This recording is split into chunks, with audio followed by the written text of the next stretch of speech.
Hello there! From behind the yellow line, this is Trammin episode 274. My name is Kirk, and today I'm joined by my friend and chicken of the sea, Freddy. Ahoy there! Our big thunder topic of the week is Walt Disney's Fantasyland in 1955. And today we're joined by Freddy's wife and biggest fan to see, Hannah. Hi, everyone.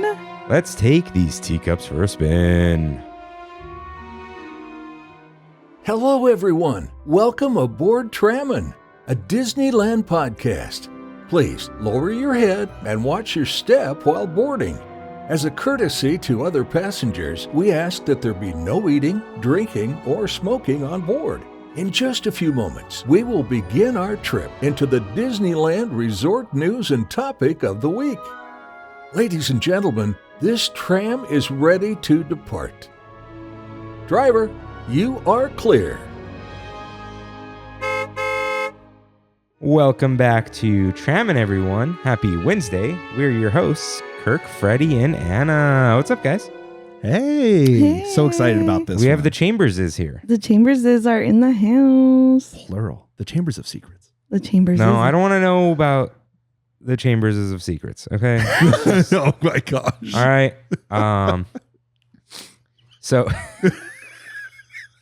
So it wasn't that funny. No. Chambers is the proper plural.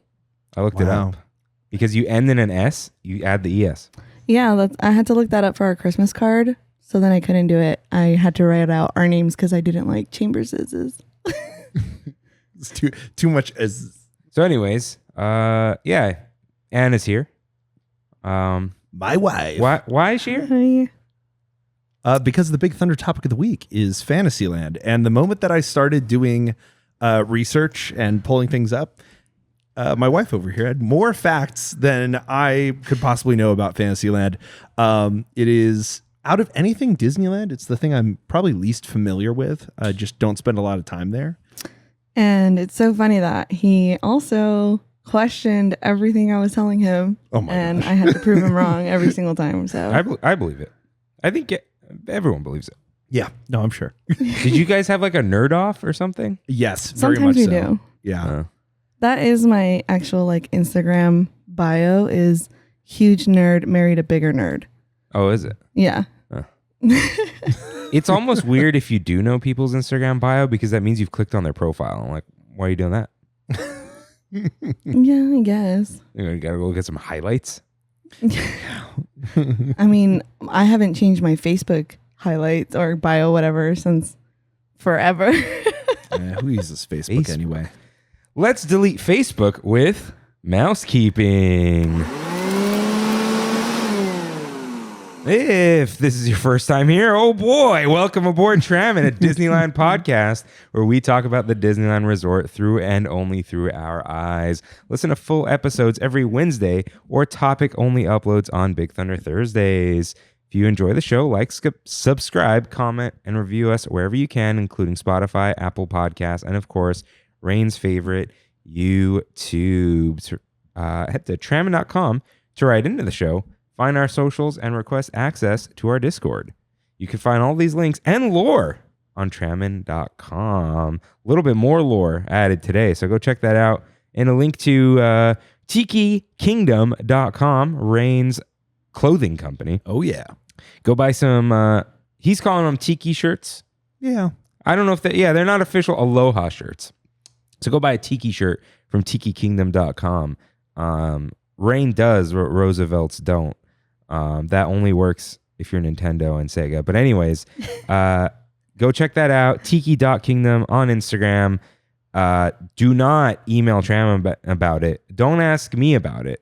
I am uninvolved. I just sometimes name his shirts or he bounces ideas off me and asks for feedback. Don't ask me about how to get a shirt. You go to TikiKingdom.com. It is a real store, a real registered business. Real business. He pays taxes. So go there. He pays taxes. And you can, I'm sure he's got an email address over there. To the one person who did email us, I'm not actually mad at you.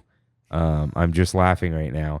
I don't want 1,000 emails. The one email, it's fine. Rain replied. But TikiKingdom.com, And if you want some bread, as always, bubblinas.com, BUBBLINAS. Honestly, best sourdough I've ever had. I gotta try some of this. I have this whole thing where friends and whatnot, if I'm complimenting them, I mean it. Because if I didn't mean it, I would simply not say anything. You know what I mean? It's like, oh yeah, you got a bread company, cool. And I'd be like, yeah, that's very cool. If I'm saying it's good, it's good. Trust me. She delivers locally and ships in California. If you're outside of California, like it's fresh bread, guys. You got to get it fresh. Well, no, and there's no preservatives. Yeah. It's like you Pop ever it in the microwave. Trader Joe's bread, like 3 days, and then it's got to freeze. But Trader Joe's bread, don't compare. So let's get in some news.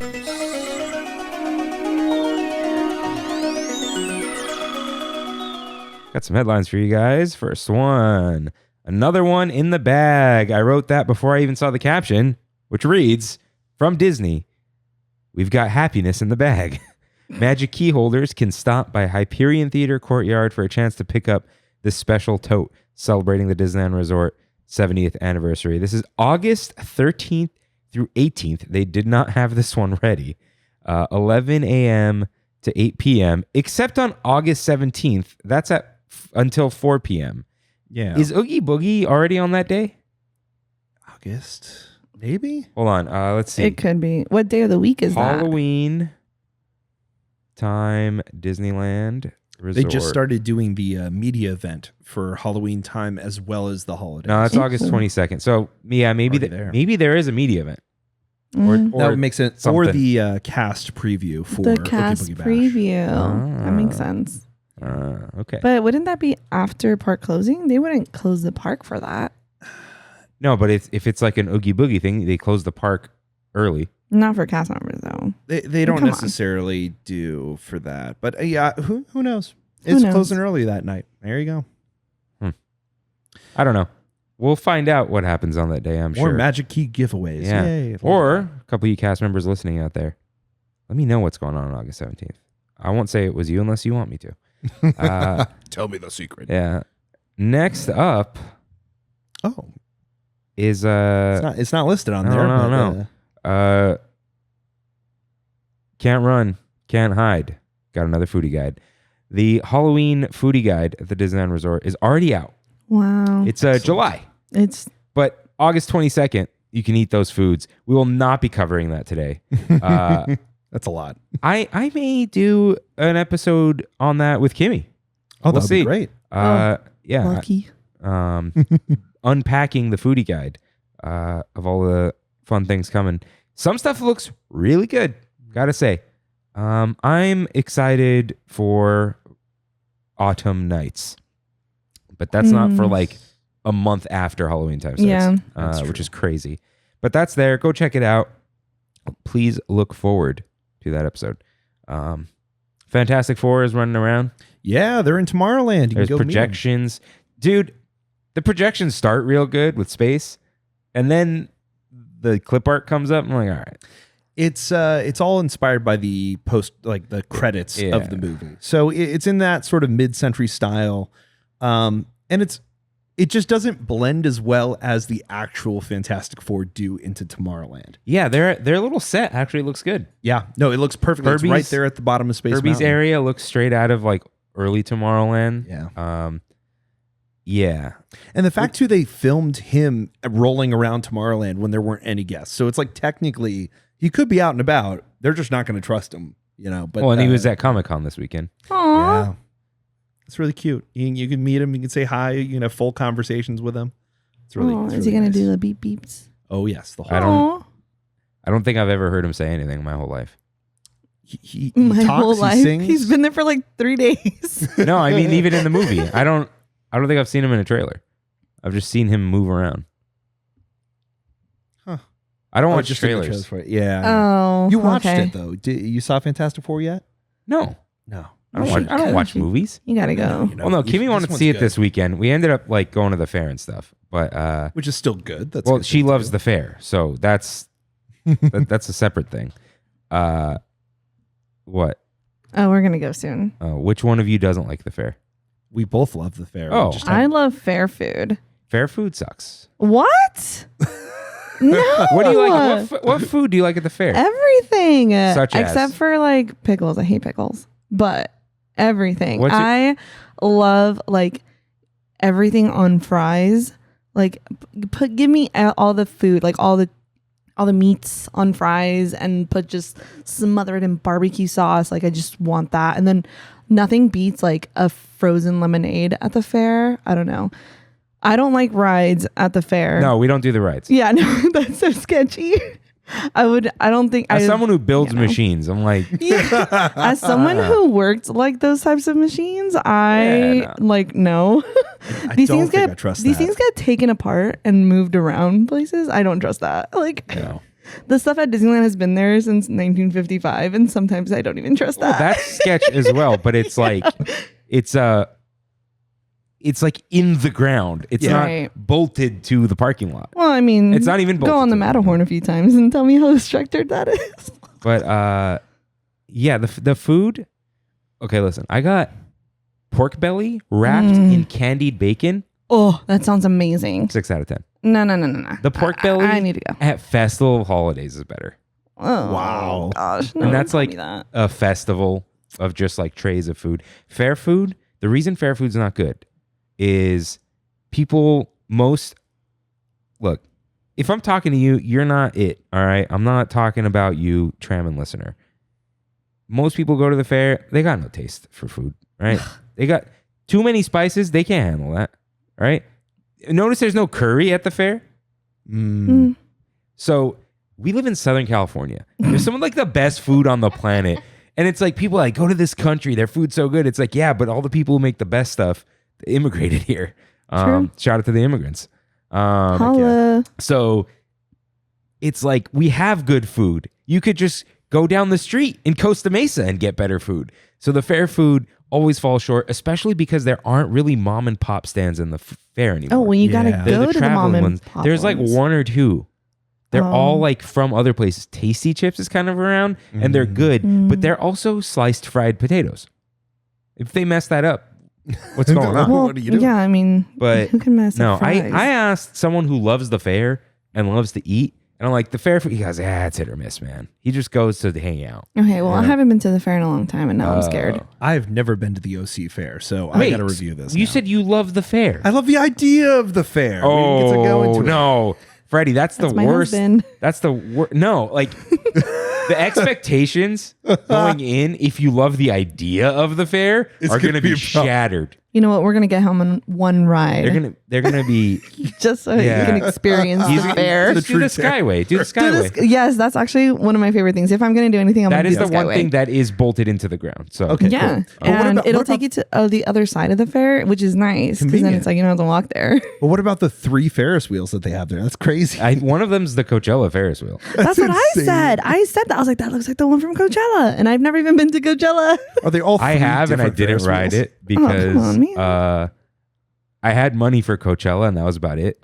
So like, I didn't pay to get on the Ferris wheel. It's like Yeah. $20 a person. Oh my That's gosh! insane. And Yeah. there was a line, and I'm like, I'm here to watch bands. Yeah, not going on the Ferris wheel. Oh, this was back when there were bands at Coachella. In case you're like, what are bands? Yikes! Wow. Anyway, Fantastic Four in Tomorrowland. Yay. Cool. Yeah, don't expect personally the love World's the movie. Fair. It's great.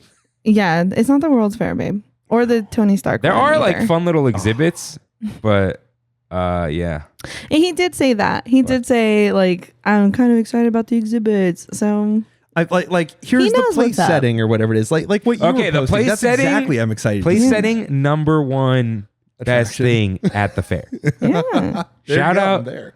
to my pal BJ. He was like, you know about the table setting competition? I'm like, no. And Kimmy's been going her whole life. And we went, and it's like 3 tables in. You're like, yeah, how could they miss the napkin fold? Like, yeah, Oh where my is the God. sorbet spoon? How dare they? I only know about. I am table not even setting going to show from- you a picture because now I know you're going. There are a minimum of 3 20,000 Leagues table settings. Oh my God. And they go crazy. yes. Because if you're doing a 20,000 Leagues table setting, you're in, right? So Yeah. definitely do that. It's in one of the air-conditioned buildings. Amazing. Yeah. But yeah, I got free tickets, so that's literally why we're going. Yeah. Oh, what time you think you're going? This is a pro tip for everyone going to the OC Fair. I will probably go on a weekday because I would never go on a weekend. Okay, you download the Passport parking app, and you park at, if you look up the Robert B. Moore Theater, it's at Orange Coast College. It's literally across the street from the Green Gate. It's $10 for parking all day. Oh, nice. That's good. Yeah. Used to be $5. By used to, I mean last year. Yikes. But $10, not bad. I mean, yeah. $10 is I mean, that's how much And it you used walk- to be for Angel Stadium. We did a walk. From there to the bathroom, 7 minutes. Oh, that's not bad. Yeah, easy. Oh, nice. Especially during the day or the week. No one's in school right now. Yeah. We go at like 4 or 5 p.m. on a weekend, and even then it's fine. Oh, okay. Robert Nice. B. Moore Theater. But yeah. Okay, cool. Well, The fair's I have to remember. the fair is fine. But the food, Don't tell me that. Come on. it just, there are a lot of those fries. They have like curly fries. Yeah, I do that. know. They're so good. Yeah. I love fries. Yeah, I don't know. The barbecue's actually not good. Yeah, but you have to watch Fantastic Four. I'm just saying. Yeah, just go see it. It's a good time. We'll see. Yeah, really, It's a short. Is this the short one? it is the short one. And the whole thing with Fantastic Four is Oh my gosh. if retrofuturism is your vibe, which it's my vibe, it's the thing that I Yeah, love, It is. then the movie just clicks. Whereas even walking out of the theater, I heard somebody, it's like, it took a little bit for me to get into it. It's like, if this isn't something you're into, it might not be your movie. You might still have fun with it, but it might not be something that you're like, oh, that was great. But for somebody who's into this stuff and has been waiting for a really good pulpy sci-fi movie, this was perfect. Yeah. There's only like nitpicks. Like otherwise it's like, no, they made a good movie. It's only, oh, they could have done this. They could have done that. It's like, I just don't see Marvel movies, at least on opening weekend, because I can't handle the people. yeah, I can get that. But it was so nice. We saw it on Not Saturday the morning. number of people, Yeah. the people It was nice. specifically. Oh. I think if you go to the right theater, you go to one of these reclined IMAX or Oh, Dolby yeah, we theaters where you're reclined. kind of like It in was your own nice. zone. With you don't really deal with seat people. warmers. Okay, but Oh, what yeah. I also kind of like, there's a little Regal over here that still has all their neon intact, Oh, and they're yeah. just like little black folding chairs with no reserve seating. And Oh my that's gosh, I wanna also go a there. vibe. Yeah, We it's saw like, Nope there. That's throwback. Yeah. Yeah. So there's also that. Yeah. And This it's is a one of those 2-minute movies, drive. though, you do want to see in IMAX just because so much of the film is vertical. It's like, huge. Stop doing that. It's huge. yeah, I'm showing Lucky we're you how huge it is. Anyways, it's time for You're Right, in which members of the Tram fam write in with corrections and comments just like you can at trammin.com/ask. Freddy, cue up that corrections music, please. Roger S. He wrote in for your episode. So Taylor H. saving your write-in for next week. Like when they're specific to the guest, I'm just saving the write-ins. So Roger S. writes in, this is Christine's uncle. He's Uncle Roger. I know that. But uncle can mean anything. Cool. But they got the same last name. So shout out. He says, what a great episode on Main Street. Brought back many memories from late 50s, early 60s. Aw. Looking forward to the rest of the series. One correction. Walt's inspiration for a theme park was actually Beverly Park in West LA. Somewhere we have pictures of us there. Thanks for the continued support of Christine Sourdough. Aww. So what's Beverly Park, Freddie? It is a small regional park that was in Los Angeles, one of a dozen of amusement parks that Walt Disney had visited throughout his life. He even visited one that was in Kansas City when he used to live there as a young boy. So it's one of those things that he was familiar with parks that would be similar to that, Beverly Park.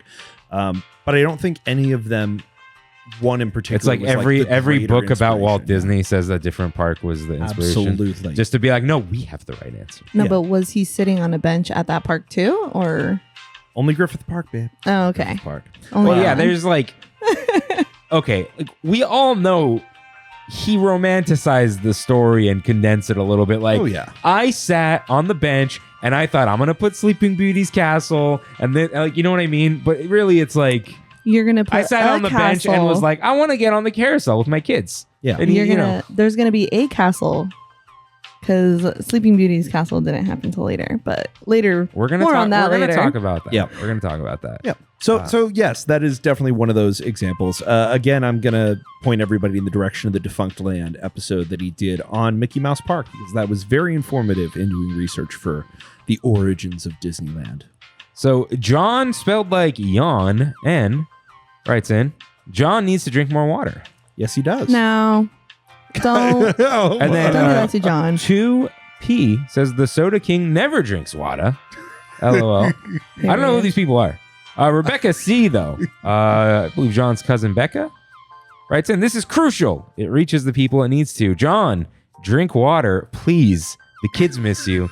The family misses you. The H2OA Waters Anonymous meeting was just because we love you. Please drink some water. Even Dasani is enough to make your family proud. We want our hydrated John back. Hashtag no more kidney stones for John. Wow. So, one, John, have you had kidney stones? Because that's crazy. I don't know. That's Aw. Poor buddy. Yeah. Oh, I don't know, though. I feel like this is slander. you It know? is actually. I'm gonna go ahead and defend John on that one because he No, doesn't have John, to drink. he doesn't drink water, though. Yeah, I don't either. No. Any? Only the Babe. water that I get her to drink. Yeah. When I'm Oh like, my oh, babe, God. can you go get me some pills? And he gives me a glass of water, and I'm like, I have a Coke right here. It's fine. It's all right. I have. We're a Coke. your hosts, Kirk and Freddy. Oh no. What? Sorry, I have a kidney stone. I'll be right back. Have you heard? If you go on Big Thunder Mountain, it helps you pass the kidney stone. I actually, Real I'm research. on- Real research. you know, I think I've been on it so many times in my life that I just will never get one. So that's why I just That's don't not drink how water. that works. It helps you pass the well, kidney stone that's already there. Perpetual. well, my centrifugal pass is force. blocked, so how am I supposed to get it out? There you go. Everyone, drink more. Like, you don't look. As someone holding a water bottle right now, the water bottle culture has gotten ridiculous and out of hand. But you should all drink some water. You know, it is what you are made of. Yeah, but so John- I already have okay. the water in me. Why do I, was- need to drink more I water? was going to hit John in the back of the head with a refillable water bottle because Aw. I sent him a line of Marvel themed Owalas. Aw. The thing about man, Owalas, yeah. they're nice and small. You I know, like they're them. not, it's not Yeah, I had ridiculous. one. It has this crate. I don't like straws But because it's cool. they're usually nasty. Yeah, this one true. has this giant opening that you can't see on camera because I'm not recording on camera. And you just like, guys, You can drink it out of the straw or not drink it out of the straw. Just tilt like, it over. You like slightly breathe and the water comes through the straw. But anyways, Yeah. he bought an enormous liquid death water bottle with like a non-ergonomic square handle. Mhm. And the number one like barrier to drinking water is how inconvenient it is to find it or get to it. And just unscrewing that stupid thing. Yes. Yeah. And then the big lid. And Yes. he's in the car. So like all day, that's his job. So it's like he's gonna hard stop and splash water in his face. John. No. John. John, it's okay. But hey, I'll defend you. let me know. If it's going well, I take it back. John is just happy to be mentioned on the show. Yay, even though- John. Even though, as we constantly mention, he has been on the show and to my wedding. yeah. But he still can't accept that. Well, he's finally on the lore page. Go check out John's lore entry on trammin.com/lore. Aw, but shout out to John. Drink more water. Shout out to John. Coke Zero is the best, right, Kimmy? Oh, we bought the 35 pack from Costco. Dude, I buy that almost like twice a month. Oh, I drink so much of it. I literally have a Coke Zero in the car, and then we got these drinks. Freddie, do you like do professional correspondence with this email? Because you know your name on Gmail, right? Oh my gosh, I have told him that so many Yeah. times. What is it? So many it's your times. favorite card from like Oh my Hearthstone gosh, yeah. or whatever. No, I've been trying to change it. I need to. No, he's never tried when to Jeff change saw it, he's like, "That's crazy. What does that mean?" And then we looked it up, and it's a card, and he's like, "All right, dodged a bullet." Oh my Yeah, God. I know. I told him that too. I was like, Yeah. I think you need to reconsider this Yeah. name. Oh my And it's got the gosh. It's profile on our- picture. And it's on our TV too. Because like it's linked to Do our you know- Google accounts. You know what? You could probably guess. Actually, very appropriate for this episode. This has been my profile picture on everything since 2011. I made a poster version of it, but that is me on the teacups. Aw. Oh yeah, I see it. It's the blue That's fun. teacup Nice. with my little rave jacket from Vans. Love it. Yeah. That's great. And because back then it was like, don't show your face. Yeah, I have a lot of those pictures. A lot. Well, no, I didn't take this on purpose. Shout out to friend of the show, friend of real life, Tori, who took that photo on a digital camera. Yeah, those were nice. Yeah. Anyways, drink your water, stay in school, It's cool. and That's good advice. get a job. No. Yeah, for all we someone got. who has their degree hanging up on a wall, Oh doing my nothing, gosh. collecting dust. That's a separate talk. My degree is in the closet behind you. Oh, nice. It's in the little leather thing they give you when you go on stage. Oh, mine's in a frame that I think my dad bought me. I bought a frame and then I'm like, I don't want to frame this. Yeah, I was proud of mine. I just, I don't even know where my high school one is, to be fair. I think it's somewhere in a box somewhere. We've moved too many times. I don't even know where it is. about that one. But it's like, I'd rather have this stuff on the walls, you know? Yeah, well, Freddy has like 3,000 posters. Yeah. So, Mounted at Freddy height, which I love. yeah. Oh yeah. You too. You're pretty tall. How tall are you? I'm 5'9". Yeah, I'm 5'9". Yeah. So yeah, like Freddy's eye level is. Well, and then he's always trying to like put posters like really close to the like middle of the wall. And I'm like, what are you doing? You got to go higher. No. Okay. You got to go higher, a little bit higher. No, the center of anything mounted to the wall has to be at eye level. Yeah. And he's tall. Yeah, but okay, You gotta eye go up level a is little generally bit. considered like 55 to 60 inches. Oh, no. Yeah. And we got to go up a little bit higher. I think I mount everything here at like 60 to 65, but that's because I have the 15-foot ceilings.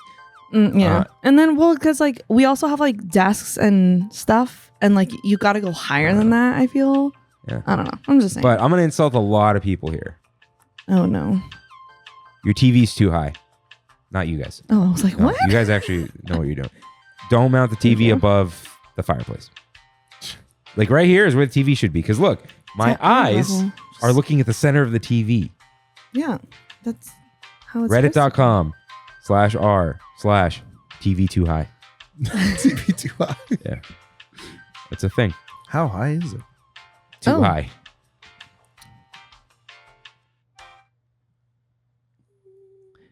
This here's our Big Thunder topic of the week.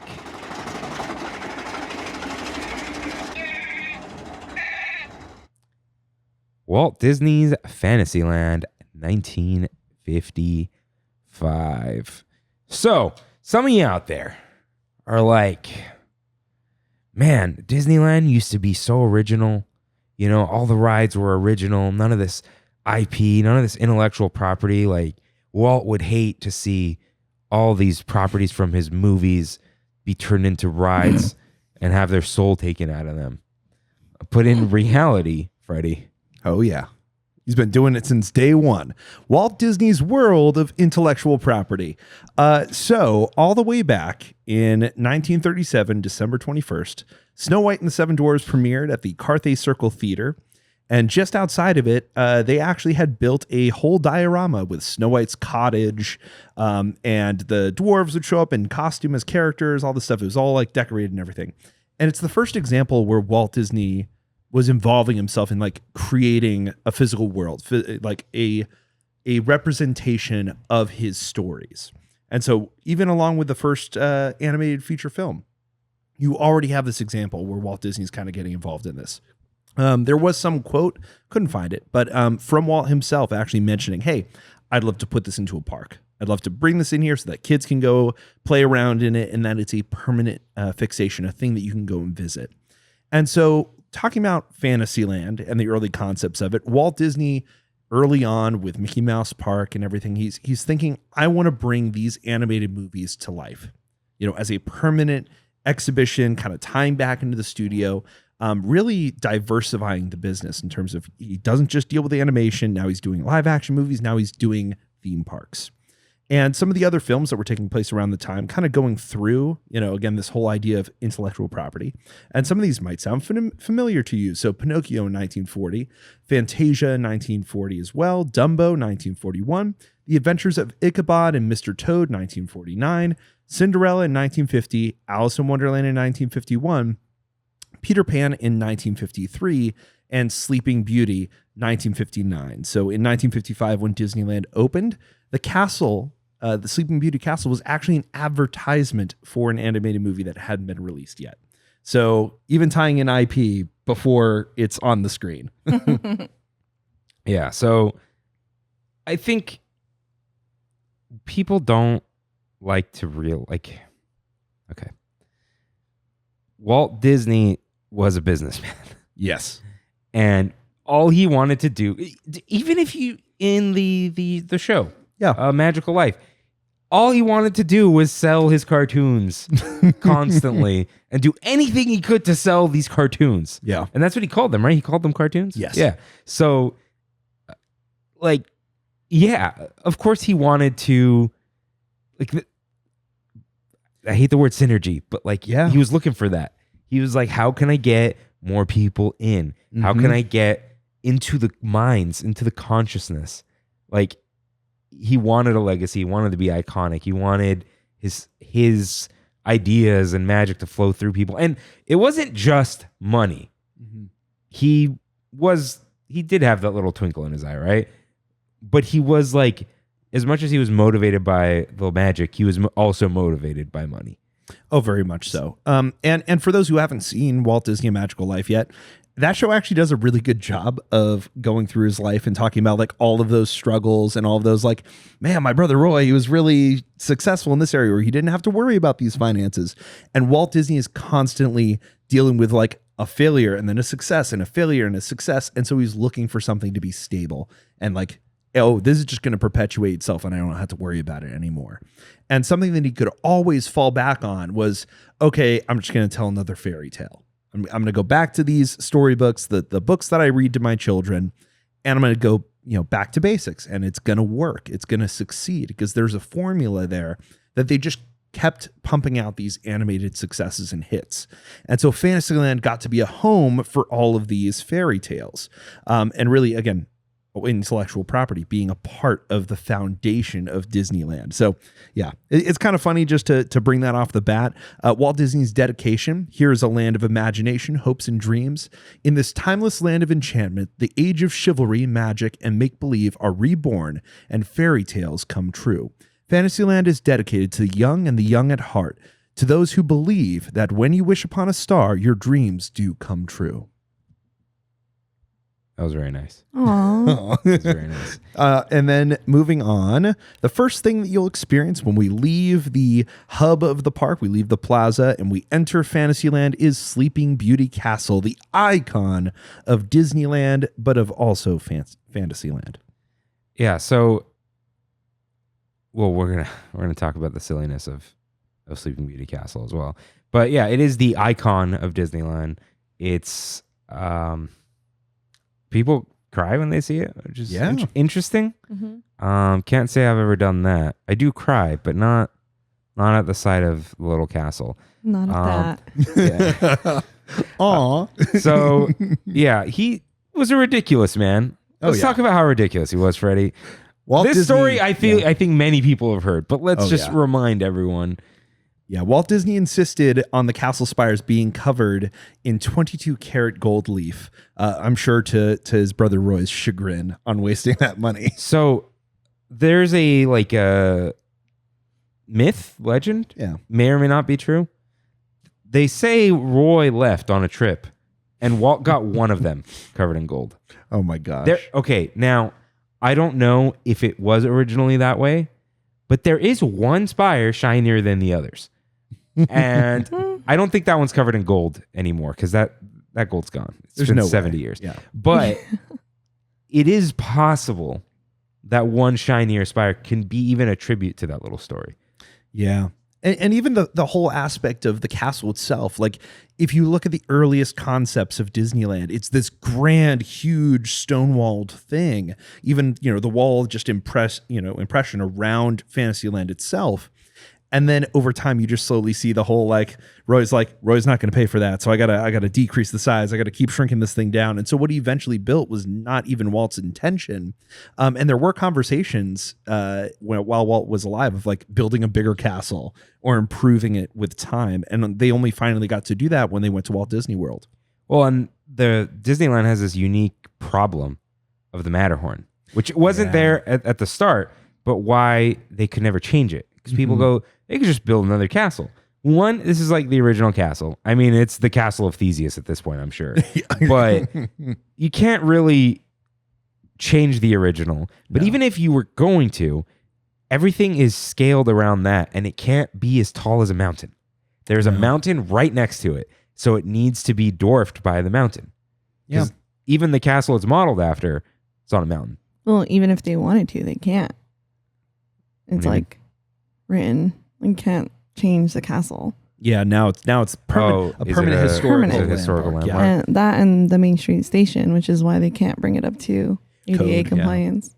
Well, Lols. what is funny though, in the Disneyland Forward documentation, they did get approval where something may or may not happen to the railroad station. Yeah. Uh-oh.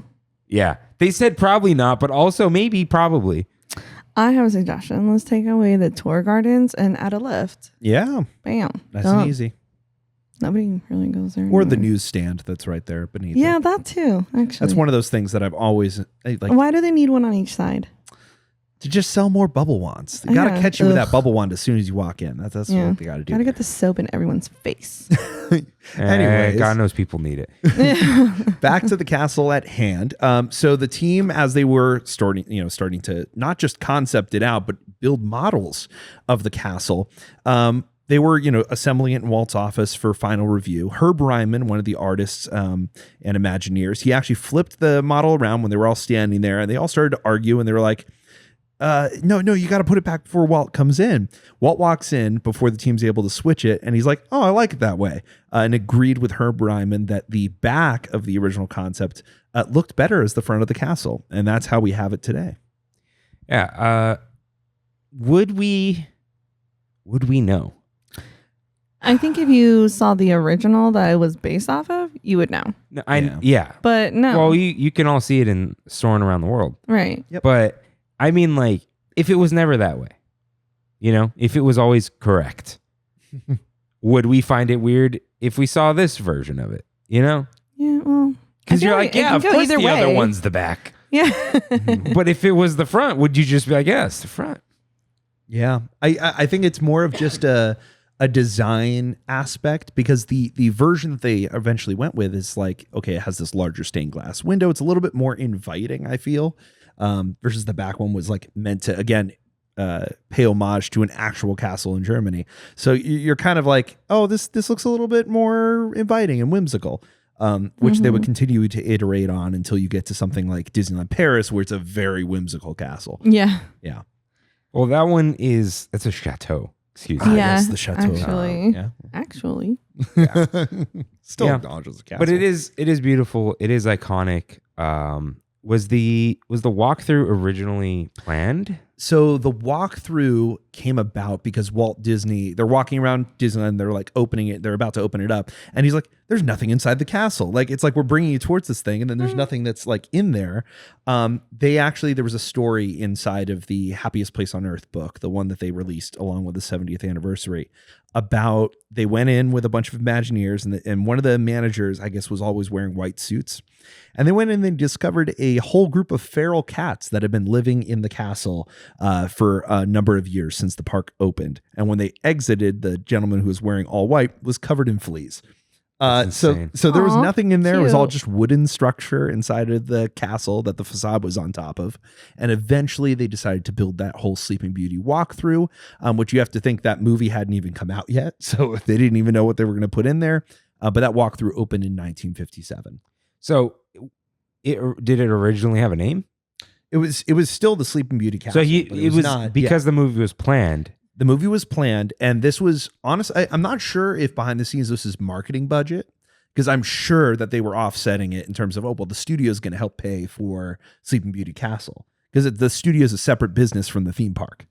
I think back then things were a lot more loosey goosey, Oh, I'm sure. No. where Yeah. he's just like, I'm just taking this money. Yeah, I'm just 'Cause- taking it run. Yeah. Yeah, because I don't even know if there was a shareholder structure back then. There still was. Yeah. And that was the issue with Walt Disney himself, because everybody was getting nervous when he started building this theme park, and they were going to, it's Walt's Folly. It's like, you're not spending time at the animation studio. You're not spending time focusing on where the real money is. And so I think it was less shareholders and more the bankers that were in trouble, because they still had investments that were happening there. And so, yeah, it was making everybody nervous. And Walt actually had to kind of leave the studio to focus on just being a part of his new company, WED. So that way he didn't have all those ties that were holding him back with animation. So you're saying he was wedded to the wrong. Yikes. Exactly. Yeah. I learned a fun fact about the walkthrough. It was closed from 2001 to 2008 because of 9/11. Oh. Yeah. Yeah, that's a fun one. What did they think was going to happen in there? Like, Probably there's no would've- cameras. There's nothing. They would have I don't gotten to the Matterhorn first. I know Yikes. I'm sorry. it's a weird thing, but That is kind of weird. I didn't know but that. yeah, because I remember 7 years. yeah, That's kind of crazy. because I remember hearing like, oh yeah, reopened. I'm like, what? What does that even mean? There was a long time They I also- did not go to Disneyland. Yeah, they also went in and reimagined that whole walkthrough and added in a lot of the effects that Was are in there today. 2015-ish, you know? Yes, but still, it was like, for a while there, it was not in operation because of that. And that was actually the last project that Tony Baxter did at Disneyland as part of Imagineering. Yeah, that's when like we got like projections and even like the fire effect and stuff, right? That was all- yeah. all of that. Yeah. No, they were all flats before. Although with the wheel, that was always a thing, That right? was there. Yeah, I believe. With the that it mirrors. was. the Yeah. spindle. Spindle. There you go. That's why This is you're here. Yeah. Yep. So that's the Sleeping Beauty Castle. As we transition into Fantasyland, the Fantasyland facades at the time were just colorful tournament tents. The Alpine Village that we have today was not introduced until it was part of a sweeping 1983 refurbishment, which we'll continue to mention as we talk about Fantasyland, led by, again, Tony Baxter. Yeah, I think a lot of people don't know that Fantasyland originally looked like the one in Walt Disney World. Yeah. A hideous circus. Yeah, literally. Uh, Oh, sorry. cheap, and yeah, it just did not look good. Although I'm sure very cheap to do. Oh, yeah. Flat, like you said, flats. Mm-hmm. And at the time, it was probably like a Renaissance fair, like Yeah. colorful, cute, whatever. They didn't think too hard about it. Well, and there's a lot of this that it's just, this is your amusement park. It Yeah. just happens to feature the movies that you've been watching, and it's a little bit more whimsical, but very much inspired by a lot of the kiddie parks that existed around Los Angeles and around the country at the time. So even though Walt Disney is known for talking about, hey, I don't want this carnival atmosphere, I don't want people getting drunk, and I don't want this whole, tense, yelling at people trying to get them to play these games of chance and stuff. Oh, you're gonna love the fair, Freddy. Exactly. But that's Walt Disney. Walt Disney's like, I don't want it to be this dirty place. Pixar Pier who? Oh my God. Still, in the end, looking at Fantasyland, this is kind of what it was at its very beginning. So a lot less sort of thematically consistent and tied into the park. It doesn't feel as much like a place as it does today. Still has a lot of history, and we're going to go through all the attractions, all of the things that existed at that time, starting off with King Arthur's Carousel. Yeah, so Carousel, literally and figuratively central to Disneyland. Oh, yeah. And it was inspired by the Griffith Park Carousel. It really all started with the carousel. Oh, yeah. And I'm gonna pull this a little higher. Again, something people don't really know. It was moved. Yeah. It was pushed back, right? Yeah. So A lot of things are moved. yeah, like people are always like, "Oh, the original thing. How could you change it?" And it's like, Yikes. one, like it's a little annoying when people are like, "Oh, Disneyland will never be complete," but also like, I think even like I take it even farther, especially with Walt Disney. It's like nothing was sacred. He didn't care. He was always on to the next thing. Like we even we joke about it. It was in the Defunctland. I don't remember which thing it was in. It might have been in that like After Dark airport video. Oh yeah. Where like when he's planning Epcot and he's planning Florida, there's literally something the shape of Disneyland that says theme park. Yep. Like he was like, yeah, whatever, man. I'm building a city. I'm on now. I'm a true futurist. I'm Yeah. gonna build a utopia. I think that came up in Walt's Last Wishes. Anna, you should listen to that episode. You'd like it. Okay. You know what the I know it's scary to be with Jeff for in his Stop mind for 3 hours. That is not true. Do you Jeff, know- I love you. do you know what the tagline for that episode is? What is it? Did Walt Disney do himself a favor by dying? Oh my gosh. I'm not saying it's good that he died, No. but like what would have happened to his legacy had he kept going? Yeah, you might have gone too far. Find out that and more on Trammin. On Rewind. Trammin. Walt's Last Yeah, Wishes. there you go. Good tie-in. Yes, so the carousel was more centrally located, and then got pushed back. In fact, the whole point of doing that was so that all the facades could get brought out, Mhm. and the queues could actually be inside of these Bavarian village facades. Right. Beforehand, you would have just had open switchbacks, which, speaking of switchbacks, an iteration that took place with Disneyland. That was something that was not actually common, like having these lines actually designed with, chains and everything like that. Something unique and part of the introduction of the theme park itself. And right in front of the carousel, little later, was the Sword in the Stone. Yeah. But Mhm. again, just more IP tie-in. Like, But the interesting thing here is Sword in the Stone was not a animated classic until 1963. So you have the fact that it's the King Arthur Carousel in 1955, despite that. So it's kind of tying into the whole tournament atmosphere of it, the medieval aspect of it. And so you do have something that is original to the park still there in Fantasyland. So there you go. yeah, and I mean, back then, fantasy was a lot smaller.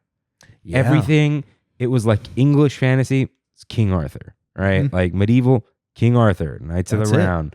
And then, there was like Lord of the Rings and stuff, but that was like a separate thing. And And that you think was, when was Lord of the Rings written? That's an interesting one because it would have been right after World War II Lord of is the when you would Rings. have C.S. Lewis with Narnia and J.R.R. Tolkien with Lord of the Rings. So even that is a common myth, retelling of fantasy. 1937 was The Hobbit, Yeah, there you go. which was Wow. crazy. Mhm. And then Lord of the Rings, 37 to 49. Oh, there you go. Yeah. So it would have been out. It just wouldn't. That was not as big as King Arthur at the time. absolutely. And that was kind of it. They didn't have fun things like Game Yeah. of Thrones and One, you think it's Medieval the times. common, a lot of the things that we're going to talk about in this whole series about 1955 is these are the common understandings of, if you just tell somebody it's medieval, it's fantasy, this is what they're going to expect. So we have to deliver these expectations. We have to deliver on it. So as we continue forward, the next thing that was also in the middle of Fantasyland was going to be the Mad Tea Party, located directly behind the carousel, larger than the carousel, took up a huge footprint there in the middle of the land. But the Alice in Wonderland Dark Ride and the rest of that whole sort of Alice in Wonderland corner didn't open up until 1958. yeah, we actually did an entire, I think we called it Alice in Disneyland Yeah. episode because there is just an entire mini park Mm-hmm. dedicated Right. to Alice in Wonderland with its own store, 2 attractions, but then Alice is also on other attractions. Right. But yeah, another thing that just is somewhere else now and is completely different from the original. I think just the ride system is the same. Like it's the little discs on the big disc, right? And that's kind of it. So none of them are faster. I'm sorry. They it's interesting because in the history of it, they used to run faster, and they actually had to they make it so that we're gonna control the speed controlled, on it. yeah. because it wasn't always controlled, and now it's controlled. Yeah. You only go faster by having someone be of a lighter weight and much stronger to spin it, but that's as fast as it goes. If you have 6 people in a teacup, you're not going to go very fast. No. I also wonder, I did a whole science project on centrifugal and centripetal force and all that. I wonder if there is one single person, like the weight on one side, I think it will also spin faster because it's the one Yeah. weight whipping around. It's not balanced. Yeah. Physics people out there, let me know, but sounds right to me. I mean, yeah, like again, Not it's, just the weight, like the outward forces and stuff too. Like if you had someone sticking their hands like out or something, like you would probably be going. Yeah. You would feel like you're going way faster. You would feel like it. Yeah, that's for sure. But then the cast member would have to stop because you can't put your hands outside the vehicle. Got to keep those inside the vehicle at all times. But yeah, it was completely different, a little dinkier. I mean, everything kind of looked like it was made of paper mache back then. Honestly, yeah, we're gonna get into that, And, especially with the dark rides. and we were talking about this too, about the perimeter of it and how it was just like a rope. Yeah, And then how we That's were talking crazy. about how like, oh, people were just entrusted that they weren't going to be like, Because let me step right here. there was more like decorum and respect back then. Right. And so it's like, you imagine like, and now the teacups are even sunken in. Yeah. And like, I don't know. That's just crazy to think about it. I had this thought getting off the tram at the parking structure the other day. We have to put gates around yeah. the cactuses because people will just destroy them. Like the gates around the Matterhorn grass. Yeah. Well, Just like, There's gates people- around the grass by the tramming unloading area. yeah, because people will Step all over sit it. there and whatever and step all over it. If you're in Shanghai, they'll do other things in there. Well, yeah. Yeah, and Walt Disney World now has like they want you to sit on the grass. Yeah, in the they hub, have the grass areas. but it's all fake, so they don't care anymore. I have a few pictures there.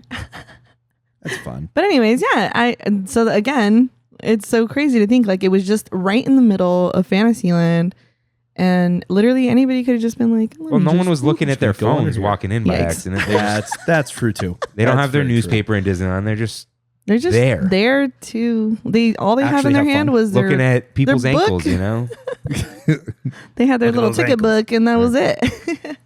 All right. And as we move into the rest of Fantasyland, I did want to bring up real quick the idea of pretzel dark rides, which is the origin point of dark rides themselves. The concept was originally created in 1928 by the Pretzel Amusement Ride Company. Is a type of dark ride attraction characterized by its unique track layout that twists and turns like a pretzel. So these were at a lot of carnivals and amusement parks at the time. You can actually watch an old Defunct Land episode on the idea of pretzel dark rides, but they were often characterized by being very like scary, or like there's going to be a lot of gags in them and stuff. And you can find a lot of those, and we'll get into that a little bit later. But with Mr. Toad's Wild Ride is a perfect example of that type of an experience. But the first dark ride on your left-hand side when you go into Fantasyland, as it is still today, was a Snow White attraction, Snow White and Her Adventures, where guests will experience the ride from Snow White's point of view. Yeah. This is, once again, an example of a ride that's been through many, many iterations. Oh, yeah. Was this the terrifying version? Yes. So this was the terrifying version, but it wasn't called Scary Adventures yet. Yeah. So the guests, when they first opened, didn't really understand the whole aspect of like, From your why isn't- viewpoint. Yeah, why isn't Snow White here? Like, why isn't there a Snow White? It's called Snow White's Ride. Where is she? Okay, it's too high concept for that time. Yeah, Yeah. Because now we're like, live your Star Wars story. exactly. And there are like people who won't play games if they don't look like the character. And like they can't even pretend to be something else now. Right. But back then it was like, no, just tell me the story. Like just tell it again. I just wanted the story. I'm here to watch Snow White in this real form. Yeah. Not be Snow White. It's like, why would I want to be Snow White? What is POV? I don't understand. So oh my gosh, high concept for the 1950s, and that it's such an interesting idea that the Imagineers were thinking that way, that these were going to be experiential things. That it's like, no, we want you to feel the fear that Snow White had when she was running through the forest, And a lot of people did. Yes, A lot yeah, of most of the people ride did. was just going through. just darkness, and then here's the evil hag jumping out at you over and over again. Yeah, there wasn't much to that attraction, and it just ends abruptly. Which is lovely that finally the attraction got its change and overlay when they were doing work, I believe in 2020, because they opened it after they started. They closed it before the pandemic, And they didn't tell us what they were doing, right? Nothing. Yeah, no information, and then it kind of opened up. I knew. We all kind of knew. I knew we knew something was happening. We knew there, they but were it was- going to take out the scary part. Yeah. We definitely knew that. They told us. They weren't like, we're going to reimagine this ride and whatever. They announced that way later. Like, hey, did you know we changed the whole ride? Yeah. And we're like, oh.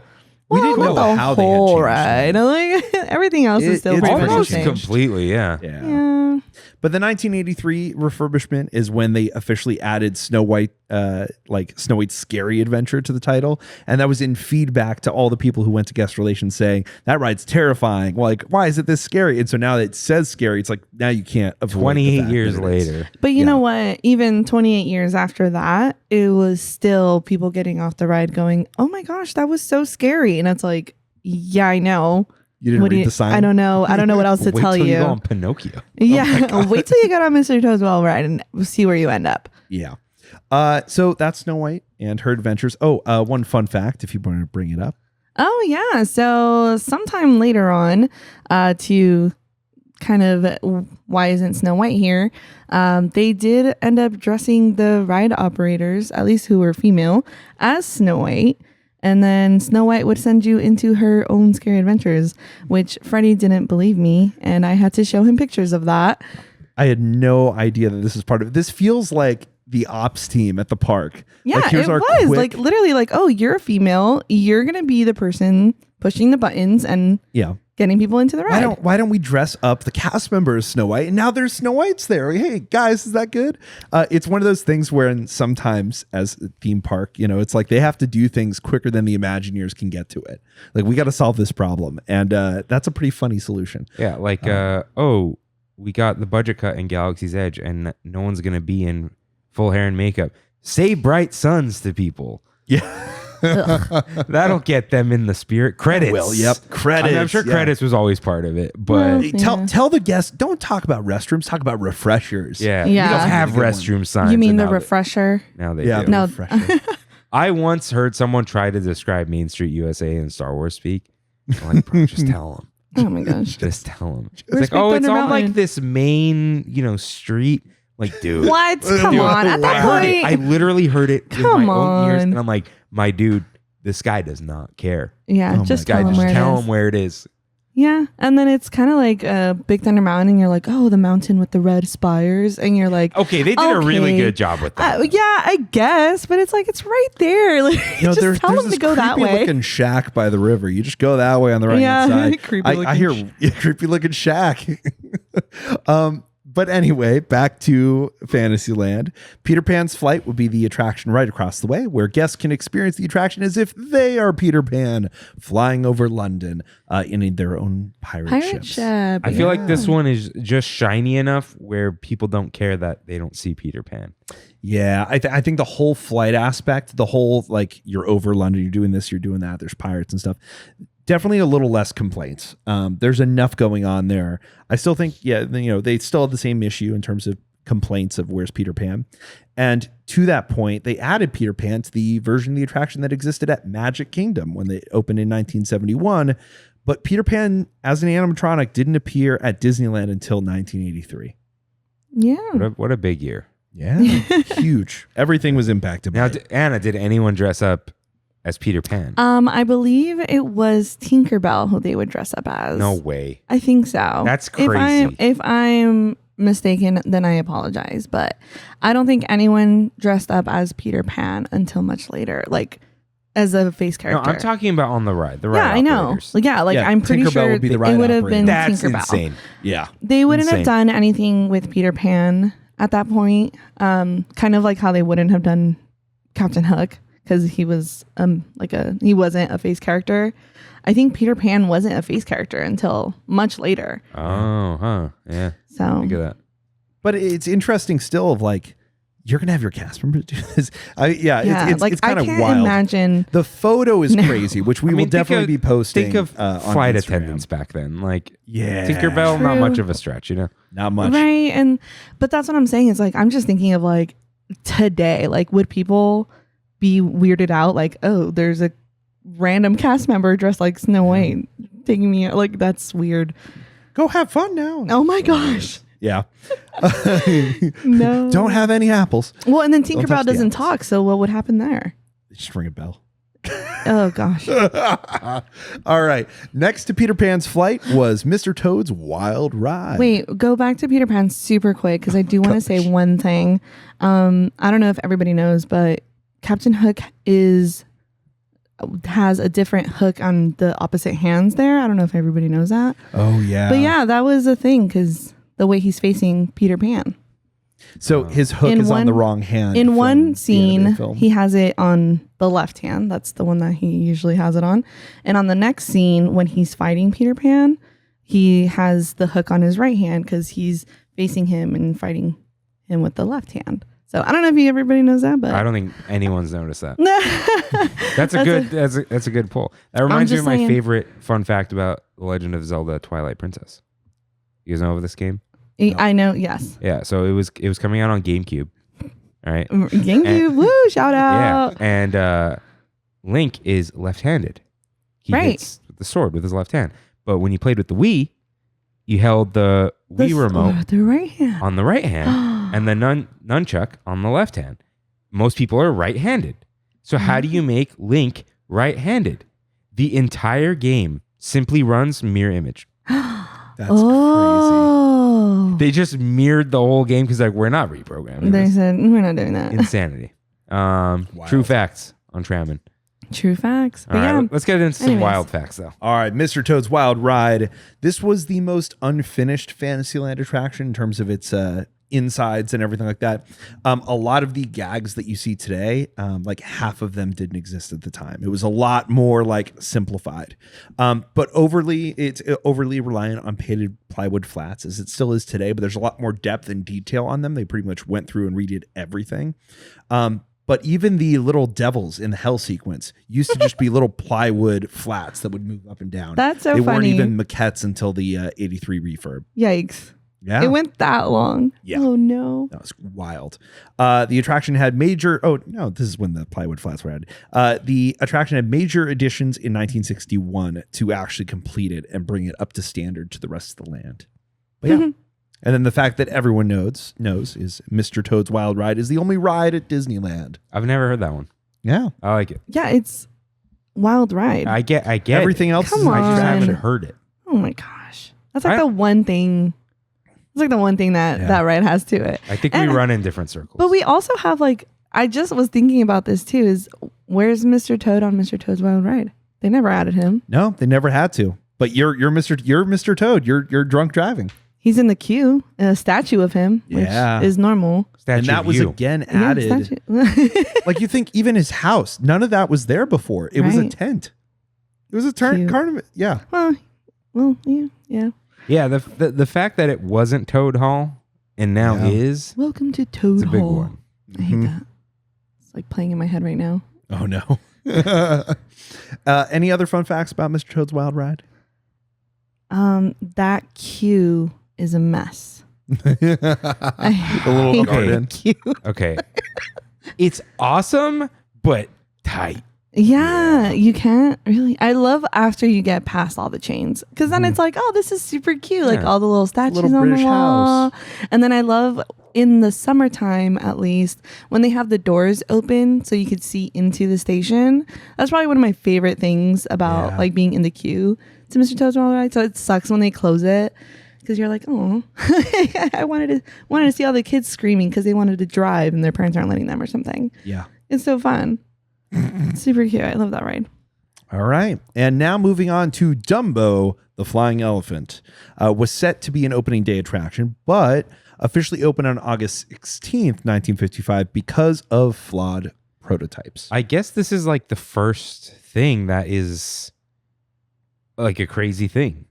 Yeah. It's not like a car on the floor, and it's not a merry-go-round. Yeah. Yeah, it's like a concept. And that's one of the interesting things. You look through a lot of the early Fantasyland concept art, and you're like, these are like wild concepts. Like they even have Monster of the Whale where you're like sliding down from it. Yeah, like, I saw that too. I was like, ooh, that's scary. Yeah. Like these wild things where it's like, yes, that's a classic, theme park amusement ride or like, amusement park ride. But like here, it's a Fantasyland overlay of it.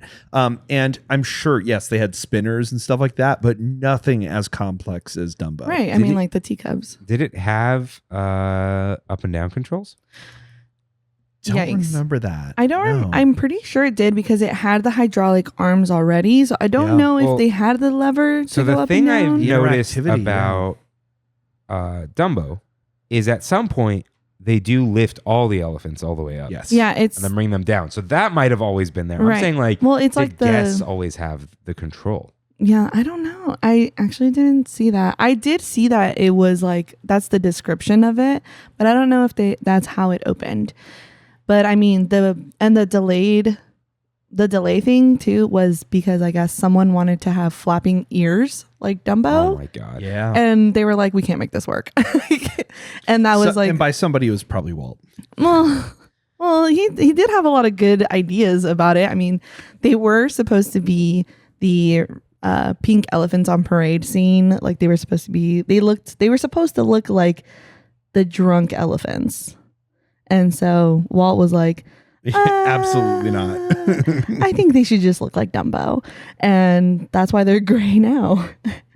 Or else we would have had psychedelic elephants. Which also could have been cool. But Yeah. And there were 10 when it Only opened. 10. How many are there now? There's 16. 16. Yeah. And it's still not enough. That line is like 45 minutes sometimes. I'm like, absolutely not. Sometimes it's a walk-on though. Yeah, it at nighttime. Definitely walk Remember on. the wooden feathers? Yeah, I handed those out. That was a lot of fun. It was awful when someone pulled it out of unknown places and handed it to you and you're The like, Chambers of Secrets. yeah, and you're like, you can just toss that. That's okay. Thank you. We have extras. And then we did have like laminated paper for a while. Like, here's your magic feather. It was just like a piece of paper that was laminated. And that was also like, we just threw those away. Like, this isn't going to work. And then they went to the wooden feathers and that was just as bad. Yeah. So then, but it was just a way of like helping the cast members understand like, okay, this is 16 elephants here. And even that wouldn't work because then people would be like, oh, we don't want to ride 3 in one elephant. So we're going to split off. And then you're like, wait, no, now my count is off. That's happened to me before. I've seen people freak out about it. It's like, dude, you just go back to the line. They'll put you right in the front. yeah, man. that's literally what we would do. You'll live. Yeah, I you'll be promise. fine. You'll be on the next one, I promise. Yeah, and you'll be the first one on. Yeah. And then you can choose whatever color you want. And now they choose the color for you, which I think that sucks. Yeah, but Yeah. no, people, they don't abide by it. Right, because then it's like, It's- well, I once wanted you're- the pink one. And once you're in, it's a free-for-all. I hate it. People don't go to the number. Right. And I always like the yellow ones, and no one ever sees the yellow ones. So I always go there, and I'm always the first one there. Yeah, go check out our Dumbo episode. Oh, yeah. Hey. As far as I can It tell. was an April Fool's episode. Oh my But gosh. It's our first April Fool's episode. That's cute. But go check it out. It is fun. Oh, nice. As far as I can tell, it looks like they've been able to move the elephants since 1955, which is Yeah. kind of Nice. crazy that joystick, Yeah. like that system has still been in effect. But originally it was only going to be 10 elephants. And We now already talked it's about that. 16 today. I'm sorry about that. This is what happens when I'm we did in the all middle the of things research. already. We did Thank all you. the things. All right. Now, Was there from okay? Dumbo- Was there originally water? No. I No, don't believe because so. it was just floor. Yeah, just floor, and it was Um, rotating. You know what? Fun fact I hate. Mm. Magic Kingdom has 2 of these. Yeah, they do. And so they only have, so that's another one is the Timothy Mouse one, because Timothy Mouse is on the top. Yeah. And Walt Disney World, he's on the marquee because there's 2 of them. There can't be 2 Timothy Mouse. No, you got it. We can have what was it? Timothy's We can mice. have, You have 32 Dumbos. but only one mouse. Yeah, and then like also that like picture, like when you can like take a picture in, every park has one of those except for Disneyland Paris. Wow. So can't And take a ours was picture there. gold for a the minute. 50th, right? Yeah, Yeah. and How then fun. They I mean, could- a lot now of it's things pink. they had gold on. every ride that was an original had gold. So like the carousel was the Autopia car. ill. Gold Autopia car. I mean, well, like even at Storybook Land, they painted one of the boats, and they were like, it was so popular that they had to paint another one. Oh my gosh. And they like repainted it. It was the Wendy boat, and they repainted it because it was the Tinkerbell boat that got painted gold. So then they repainted the Wendy boat, made it Tinkerbell, painted it gold so that there would be 2. Duplicate. And no one would know that those aren't the people that got on it last. Yeah, well, and No then one's paying attention. so after the 50th celebration, they painted it right back to Wendy. Excellent. So All right, now moving on to the attraction right behind Dumbo the Flying Elephants, Casey Jr. Circus Train, a 2-foot narrow gauge railroad that went over Storybook Land. yeah, I thought another this wasn't one. opening day. It was supposed to be, and then it was It was opening year still. It was a okay. few days later. Yeah. Oh, It opened- What did you say was not open? We had this whole talk with Jeff that you guys weren't going to go on one of them because they weren't opening day, or was Oh, that your goodness. concession? Like, oh, there wasn't opening Yeah, we day, had to. so we're Yeah, gonna skip exactly. it. It wasn't opening. well, yeah, it was supposed to be. It's kind of like Dumbo. Like Dumbo was supposed to be, but oopsies. Mhm. But yeah, and Casey Jr. was also one of those. It opened up on the 31st, so a couple days later, not a whole month later like Dumbo. But yeah, and Casey Jr. was also. I'm trying to imagine Casey Jr. being as fun as it is now, because you actually have things to look at now. When you think about like Storybook Land in 1955, when nothing was there, and you kind of just like, okay, well, I'm on a train. They were so excited to be. I'm on a sure. train. Yeah. They- And Walt was excited for another train in his park. What did Yeah. they? What did they do at home? Play checkers until the lights went out? Like Play you know? checkers? Yikes. Well, all they you probably got. played with their cards or something, like Go Fish or something, right? Like they had cards. You gotta have games or something like that. But speaking of the canal boats of the world, so the actual Storybook canal boats didn't open up with the park originally. This whole concept of this boats going through sort of a miniature version of the world was Lilliputian Land as part of the early Disneyland concepts, even going back to the original Mickey Mouse Park. But it earned the nickname the Mudbank Ride, since no actual buildings were put into the space until a year after opening. Right. And so there was called Canal Boats of the World because there were supposed to be like world landmarks everywhere, but they kind of ran out of money. So they were just looking at dirt and stuff. They saved that idea for another one. Yeah. They were like, we're going to have Soarin' Over the World later, so it's okay. Well, small world. And then, so it actually closed a couple months later. And then they did a big refurb of it. They planted all the miniature plants and stuff. Like even you can still see one that Walt planted, and it's the little bonsai tree in London Park, the London Park scene. When you go there, there's a little bonsai tree, and that's the one that Walt planted. Aw. So, little fun fact for Storybook Land. Shout out. It's definitely still an underappreciated Yeah. attraction. Yeah, it's definitely true. I mean, but to be fair, it's kind of hard to stand in that queue as well. That one's Yeah. really bad. That's Yeah. worse than Toad. Yeah. Easily. And I think they made it better. They made it better like after the COVID thing. Yeah. So you enter through a different way and something, but It's still the same switchback. Well, Yeah. it's supposed to be going down through refurbishment again because they're finally supposed to start adding shade to that queue. Well, well, it's under a tree. Why do they need more you ever shade? been under the tree when there are crows in the tree? Listen, I've been under that tree for a lot of time, okay? A long, long time. It's bad. A lot of times. Crows be pooping. For 8 hours, actually, sometimes. That's fun. And yeah, and it's always really fun when they do the thing where they all scatter and then all the guests are like, ah, it was always so fun to do that. Like just to see Just the look reactions. at Like, it. when they told you to amazing. hit the button to have all the crows do that. yeah, it's like the little static, like, zzz, and then all the crows would fly away. Electrify It was the all tree. so What funny. structure would they possibly put to make it blend in? Because we have a lighthouse. Okay, we have. Would it be like a boathouse? That would be super cute. That would I'm be just cute. literally thinking about that. I'm just imagining that it's just going to be like poles with tarps. Honestly, that's the best they can do. Or they could do like the Alice in Wonderland thing where they like have like the tree kind of make the shade. Like Or it something like that's gonna grow in. overgrows. Yeah. Yeah. Yeah. You I should don't put know, we'll see. the chalet from the Skyway. Ooh. I don't think that Yeah. building's there anymore. It is definitely gone. No, I mean like a replica. Oh, okay. I was like, that In- wood in is all tribute to the- termited. Yeah. Termited and demoed for Galaxy's And it Edge. has fleas from all the cats that lived up there. Oh, yeah, duh. Yeah, that's where the cats moved to after the castle. They Yeah, probably walked around. But and then like again, like Storybook Land is also one of those rides too, where it's like you don't really know what you're getting until you're actually on there, because not a lot of people post about it or, like say anything about it. Yeah, Like, the most you're gonna get is like the lights and the archways. yeah. Unless you go on Casey Jr. and then you're like, what's that? How do I get on that? And then it's like vice versa when you're on Storybook Land and people are like, how do I get on that train? I didn't know what that was. There. Where Oh is my that? gosh. Yeah, because people don't really go into that corner of Fantasyland nowadays. Yeah. But no, Storybook Land is definitely one of those underappreciated attractions. I know they have they got a lot of hype for having the book, the like first writer's book Oh yeah. or whatever. Like a lot of people like try to go there first now. That was never a thing for me, but thank God. But it's like, I think it's really cute because it is a good ride to go on.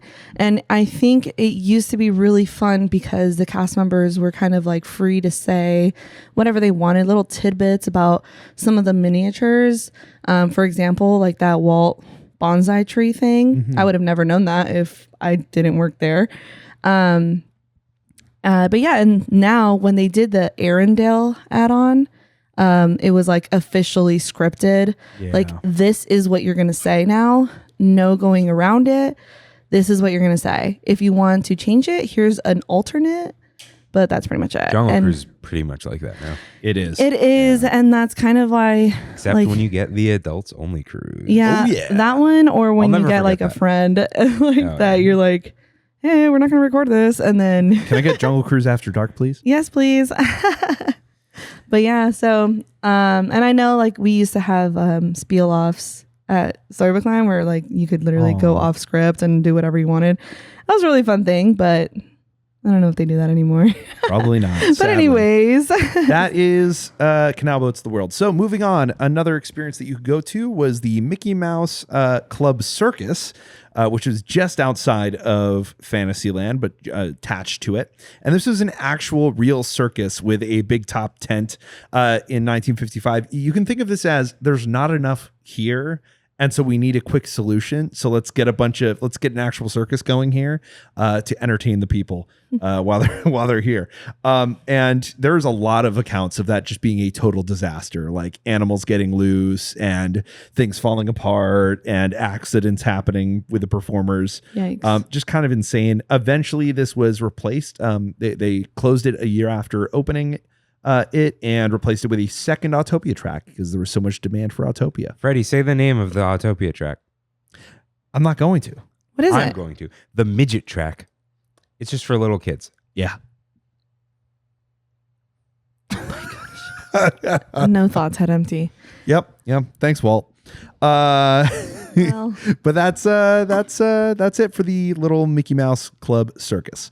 Then there was the Mickey Mouse Club Theater, which is where Pinocchio's Daring Journey exists today. But before that, it was a movie theater showing shorts and even a Mickey Mouse Club TV show that they did, like a 3D one just for the parks. So that was the first 3D show ever made for the parks. And that was I think a year, that was 1956 that Walt had that commission. But before then, it was just animated shorts. and Freddie didn't believe me that existed. Didn't know about it. I still don't really know what Mickey Mouse Club is. Yeah, it was a huge thing back in the 50s at the time. Like I mean, was even like right before we were born, or even when. because they Right brought when it we were they brought born. it back over time. You think like Yeah. Ryan Gosling was part of the last Yeah, but I version don't of even it. know what did they do? It's like a bunch of kids and it was like a I'm- kids entertainment show. I'm imagining Barney? like Zoom. yeah, kind of like that. I'm but with imagining Mickey Mouse. Zoom. Remember like the Zoom kids? The Zoom from PBS?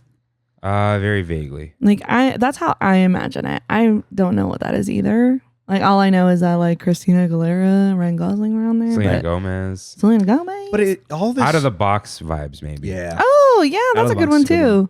But you have to think The of best these were one. like entertainment. Like you put this on for the kids and they can watch it. And there was like magazines and write-ins and you could join the Mickey Mouse And fan hats. club. And hats. Tons Put of your hats. name on a hat. And that's like, you think that's where like embroidery, like as a thing for Disneyland came from too. Yeah, thanks to those kids, man. Yeah. But Freddie, where's the Matterhorn? It doesn't exist yet. Not till And 4 even more when it years. did, where's the Matterhorn? In Tomorrowland. No, it's not. No. I'm gonna throw major shade at my friend No. Nicole. I said, "Did you know It was being annoying. Like, did you know Matterhorn used to be in Tomorrowland? And she's like, how did they move it? Oh my gosh. Oh my God. I was like, your friend no, Nicole. the map was just drawn differently. You're- the border Nicole. Nicole. Fantasyland invaded Dude, Tomorrowland. if they and took even it over. tried to move that Matterhorn, it would just It's paper I'm down. mache. Just, you know. yeah. And it's so funny. Okay, now that I'm actually thinking about it, it would make sense. It could make sense if it was Tomorrowland because of the monorail. Yeah. Because the monorail is like, goes around it. Goes this it, way. and it was built at the same time. And we're going to have an episode on that going forward. Right. Because you think it's the monorail, it's the Matterhorn, and it's the submarine voyage all at once. Yeah. But okay, so wait. And then when did the motorboats open? Motorboats wasn't until later in the 50s, but that was still a use of that like lagoon water area that they added in. And there was the Phantom boats for a while. There's a bunch of history that we're going to go into there. Yeah. Okay, because I'm like trying to remember like the motorboats. Like I know there was something there. But you think like all of this stuff didn't exist at first because like here's Fantasyland, here's Disneyland early at opening, and there's a lot less than people think that there would be. But there was a big boat, Freddie. There was a There big was a boat. really There's big huge boat. That's the a big Chicken boat. of the Sea Pirate Ship Restaurant, the one restaurant in Fantasyland based on Captain Hook's ship. Skull Rock, which you'll often see in photos of the Chicken of the Sea, didn't actually exist until 1960. So before it was just a giant pirate ship, a shaded area. You know, here's your pirate representation for Disneyland before Pirates of the Caribbean. And you could go in and order Chicken of the Sea food items. And there was a whole menu on there. In case you're not sure what Chicken of the Sea is, it's canned tuna. Oh, yeah. Big fans of canned tuna Listen, at Walt Disney. I'm gonna do like the Jessica Simpson thing here and be like, so is it chicken or is it fish? I like canned tuna. Like tuna I like salad. it. Yeah, tuna salad. That's how I make it. Here's the thing. Well, the bags are goated right now. Oh, I don't think I've had one of those yet. Oh, they've been around. Yeah, I don't think I've had that yet. Sunkissed. Is it Starkissed? Starkissed. Oh, okay. So yeah, they yeah, sell the but little I don't bags. know. Sometimes they come flavored. They have like lemon pepper. Flavored? Like not flavored, like seasoned. So there's like like lemon pepper tuna and stuff like that. It's pretty okay.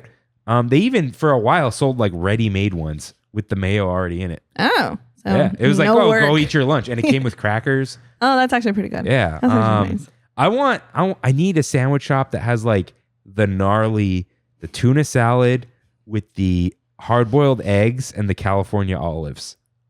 You lost me at olives. I'm sorry. Oh my gosh. You lost me. We're not going to get into the olives.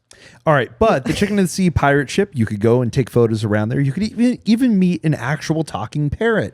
That was an exhibit that they had on the pirate ship. And just going through, this is a menu that I found online. Couldn't find a really good. They had a sign out front, wooden sign carved with all the pricing in it. And I know this is a later menu because the pricing is slightly higher than at 1955. What is it, like getting $1.50 or something? No. A tuna clipper salad for 90 cents. Tuna dietetic salad at 90 cents. Shrimp cocktail, 95 cents. Tuna boat salad for 55 cents. Tuna pie pastry shell for 55. Tuna burger for 55 cents. Tuna sandwich for 55 cents. And fruit tart with whipped cream for 30 cents. Okay, you lost me there. That's No, gross. there isn't tuna in that one. Yeah, but still. It's the only thing without tuna.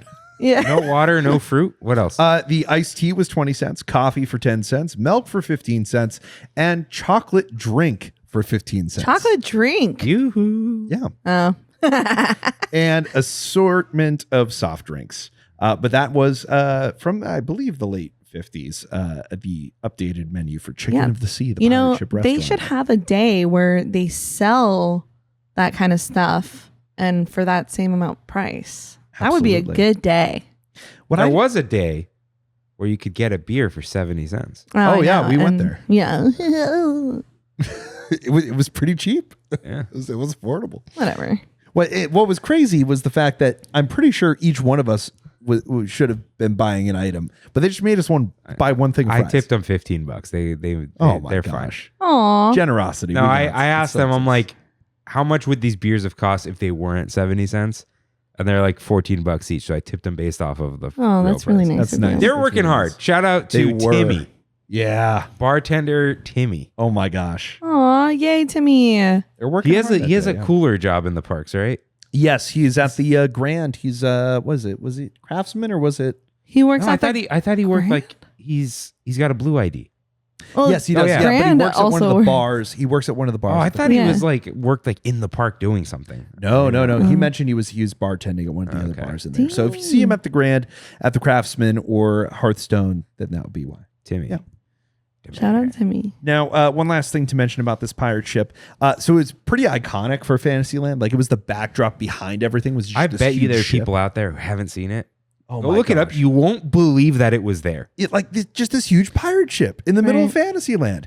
It is where Dumbo the Flying Elephants is today. So if you're standing back at the castle or behind the carousel and you're looking, you're like, wow, okay, that was there. You know, and the fact that everything got squeezed in that space. You think carousel, Dumbo, then a giant pirate ship. But it was a smaller carousel, right? No.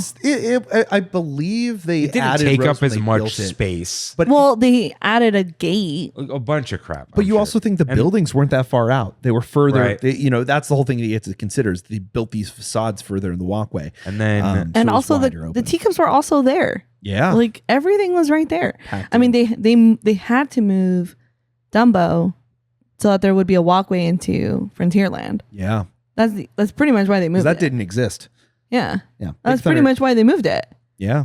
but But looking at Chicken of the Sea and all that stuff, if you actually look, there are so many ads like on the Chicken of the Sea labels, like on all their tuna cans that were all Disneyland ads because it's like, we have a restaurant there. Don't forget to stop there. Like newspaper ads, everything. And I'm like, was Chicken of the Sea advertising more than Disneyland was here? Like, that's kind of crazy.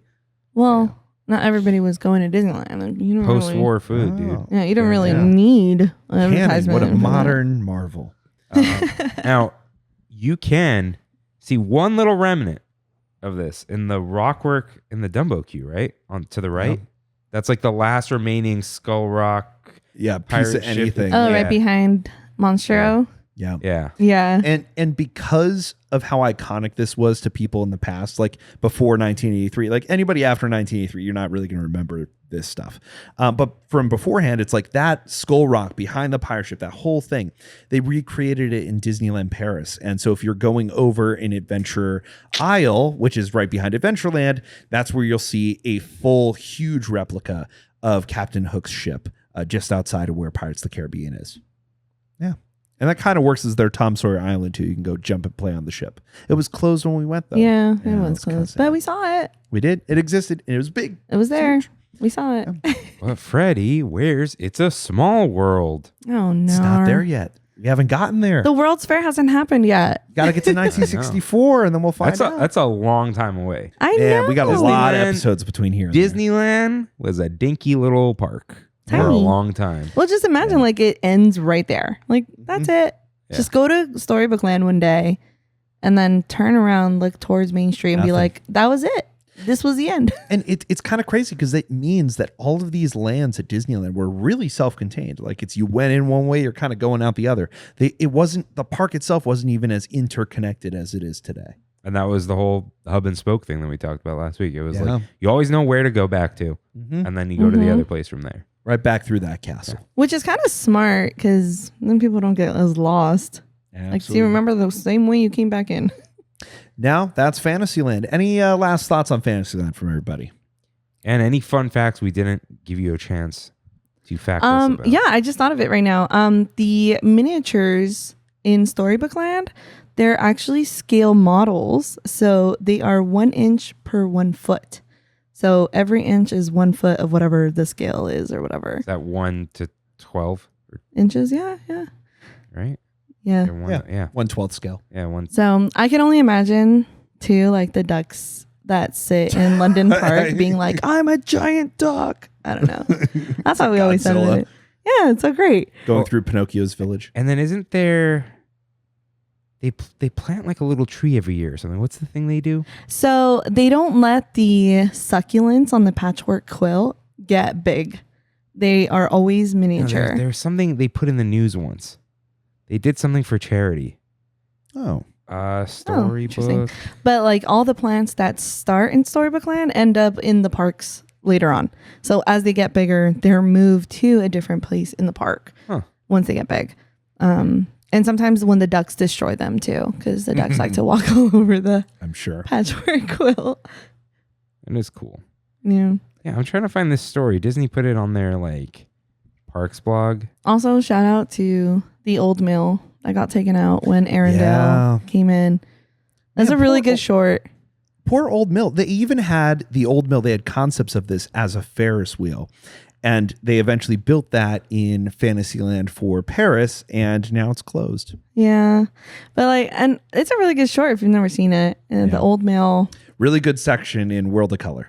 Yeah. I have no idea what you guys are talking Are you about. kidding me? Oh my god. The Old Mill short you should watch. It's the whole pain. Like I believe that was right before Snow White as well. Like as an animated, because a Probably. lot of the concepts in terms of the depth, the technology that Yeah, because I mean, it's like it was based on like a storm, so like a mill, and Yeah. there was a storm, It's ringing a bell. and then like it stands, and it's like this It survives old the mill, storm. yeah, But in the middle of it, it becomes very hectic, and the wind's blowing, and the music, and like the mill is going crazy, and Yeah. it was a really cute little old, like it was cute, and there was 3 mills there, and nobody ever knew what that was, and that's why they took it off. Do you know Too about old the of a old reference. mill at Kennywood in Pennsylvania? No, Oh, okay.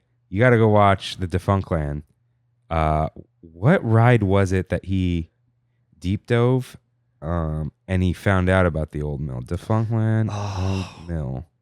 I don't remember this. Oh, is the an old Bizarre episode. Garfield Dark Ride. Oh my Defunctland. gosh, Shout out. Garfield. that's the third Defunctland shout out in one episode. Yeah. Well, and then it gets into like the old mill, like people, it was the chance to get handsy with each other. Oh my gosh. Yeah, Yeah. it was the I don't Love like this. Boat ride. I don't like this. And I shout out friend of the show, Rosina, who lives in Western Pennsylvania and has been to Kennywood Oh wow. and has been on the old mill. And I don't know, I forgot if she's been on the Garfield ride, but highly recommend that Defunctland episode because it's insane. I'm, And it's- I'm racking up a lot of episodes here. That is a theme. That is like theme park history too. And like you know what? Kennywood. Too? We do have a road trip coming up, so We got plenty of places to go visit. That's yeah. for sure. Well, and we got a lot of podcasts to listen to. You're not gonna Hey. listen to Defunctland.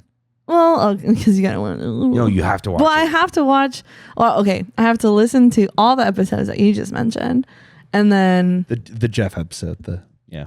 so then while I'm passenger princess, I can watch the defunct ones. Then I guess. There you go. Oh, You need boy. those newfangled cars that have the passenger screen. Dude, we just saw one of those, and I got so excited. Crazy. I was like, I need one of those cars like right now. You just put the movie I on right in front of almost you. got one of those, but then the tariffs happened, so I bought a smaller car. But Yeah. they put a film over it so the driver can't see while the car. Ah, no, that's boring. No, That's crazy that they had to do it's that. just like a polarized Yeah. filter, like lenticular. almost. boring. But you could there's a YouTube app on the passenger screen. That's actually really Audi cool. keeps doing it. But what's stupid is if you don't pay for the passenger screen, it's covered in piano black glossy plastic. And it's Oh, come on. some of them they claim they're gonna put wood, but I'm like, even then, it's a stupid panel. No, come on. But I love it because I'm one of those people that likes to. I'm not gonna say this on camera or anything, but like You're on. I like to watch The Office while I drive, but I don't have to actually watch it because I You just know. like to hear it because you know exactly It's what okay. you're- Rain agrees with you, and but Period. he also has a Tesla Oh, yeah. Yeah. that pretends there it you drives itself. go. Pretend. It's faking it.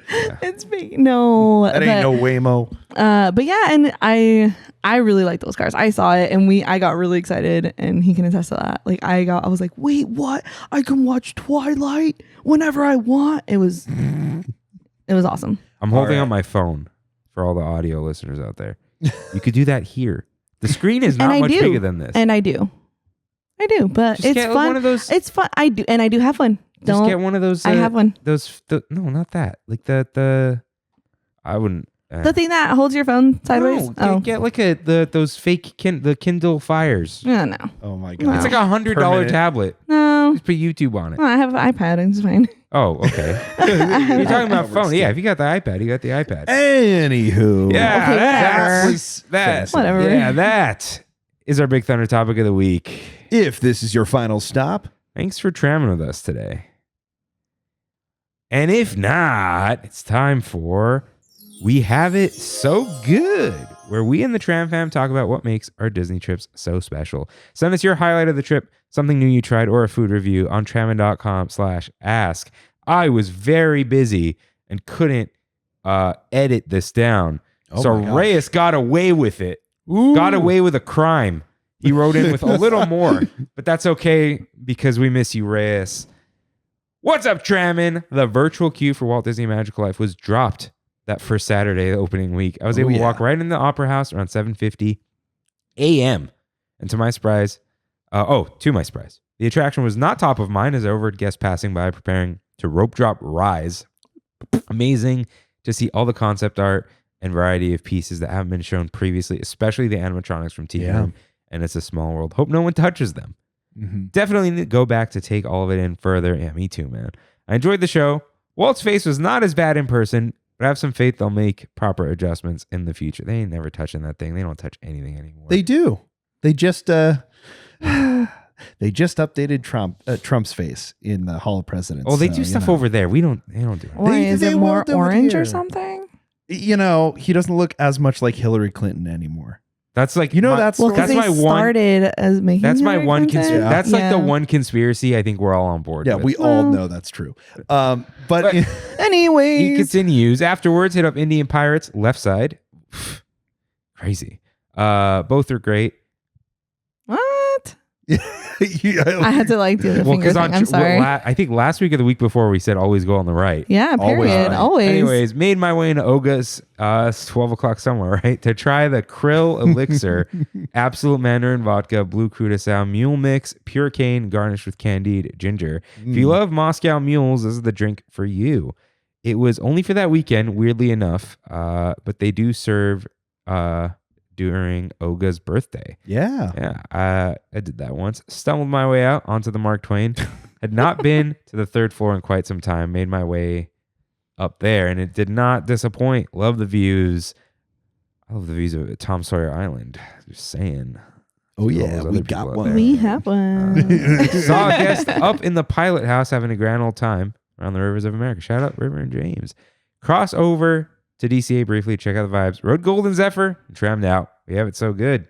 Excellent. Sounds great. Yeah. I haven't been on the Mark Twain in a while. Did I talk about your attempt to get on the Mark Twain? No. Yeah. Anna, do you know about this? What happened? So on the Disneyland's birthday, Yeah. they were already spending a lot of time in downtown Disney. And then we spent even more time in downtown Disney. So we get on the monorail and Freddie's like, got to do Mark Twain before it closed. And it closes at 5:30. And we got off the monorail at 5:26. Like the monorail pulled into the station at 5:26. It's like we're not. And Jeff's like, it's not happening. And Freddie's like, no, they might go around. Like it's loose. And Jeff's like, that thing's on a tight schedule, dude. It's Yeah. the last one's going out at 5:30. They gotta reverse. And then we're like, Freddie's like, we can make it. And we're like, okay, we'll give it to him, right? So we're walking. We get to like that corner of the Matterhorn, and then Freddie just stops and he goes, "That's the horn from the Mark Twain." I could hear it there. That's like the ear. You're like, you can hear things from crazy across that, the park. and if you're not paying attention, you don't even realize what it is. You're just like, Absolutely. it's a sound. Yeah. But yeah, you could hear it from there. That's so funny. That's like one of those like things that you kind of learn to do as a cast member. You're like hearing things and you're like, oh, and Fantasmic just started. Yep. And you're like, the whole park is a clock. But the moment I heard that, it was just like pure That's it. disappointment. It's like, that's it. And Because the moment that Jeff happened, and I in the background, we're like, does Freddie know it's 5:30 now? like he's still walking. He's booking it. That's I'm my like, man's. come hell or high water. I'm getting on that Mark I Twain. mean, we wanted to get on. And you know what? Yeah. That happened to us too, huh? Yeah. It happened to us the last time we went. We were like, oh, let's go on it. It just parked. And then they were like, oh, that was the last ride. And we're like, oh. I always forget how early it closes just because of Yeah. Fantastic. And I miss. When there is no Fantasmic, it's like, it's 8 p.m. Get on the Mark Get Twain. on the Mark Exactly. Twain. And that's the Yeah. best. It's honestly the only drawback of Fantasmic. No. continuing post the dragon. No drawbacks. Take that back Okay. right now. Okay.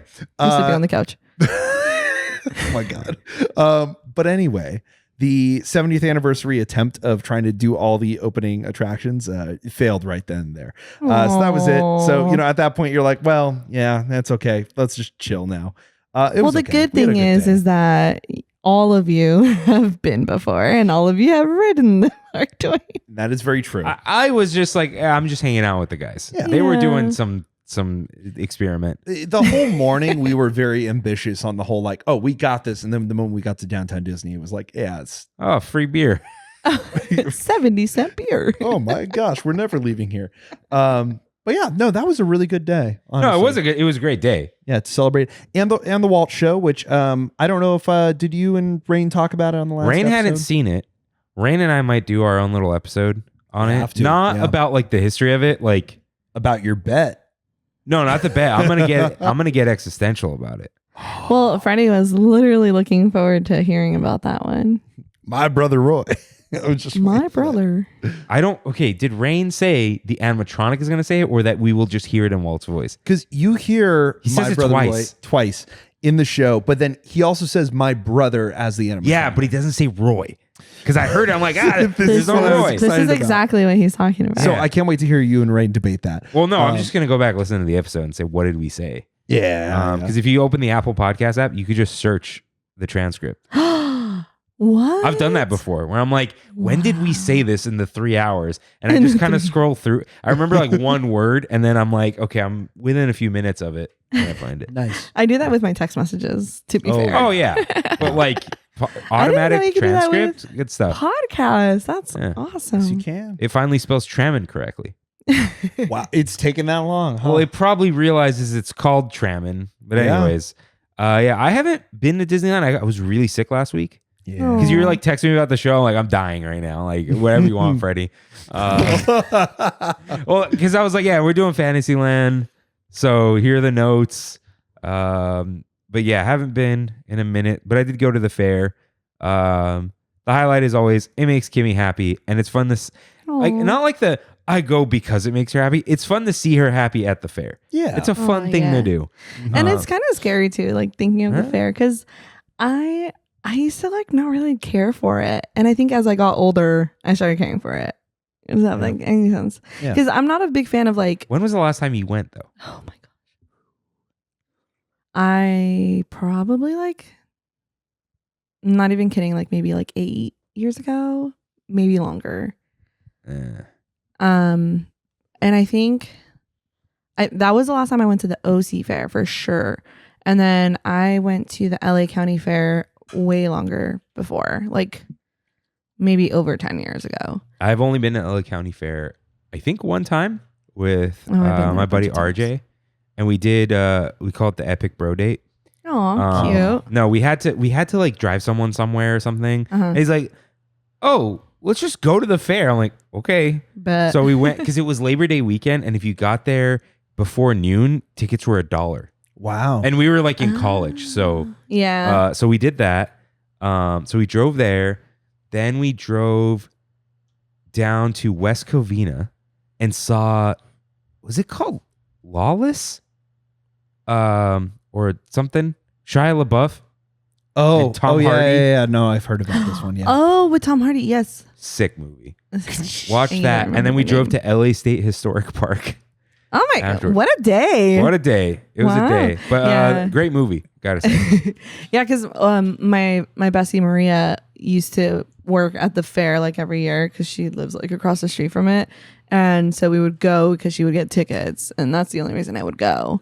And then I think I did go way before I met Maria with Claudia once because she got tickets to go see Demi Lovato there.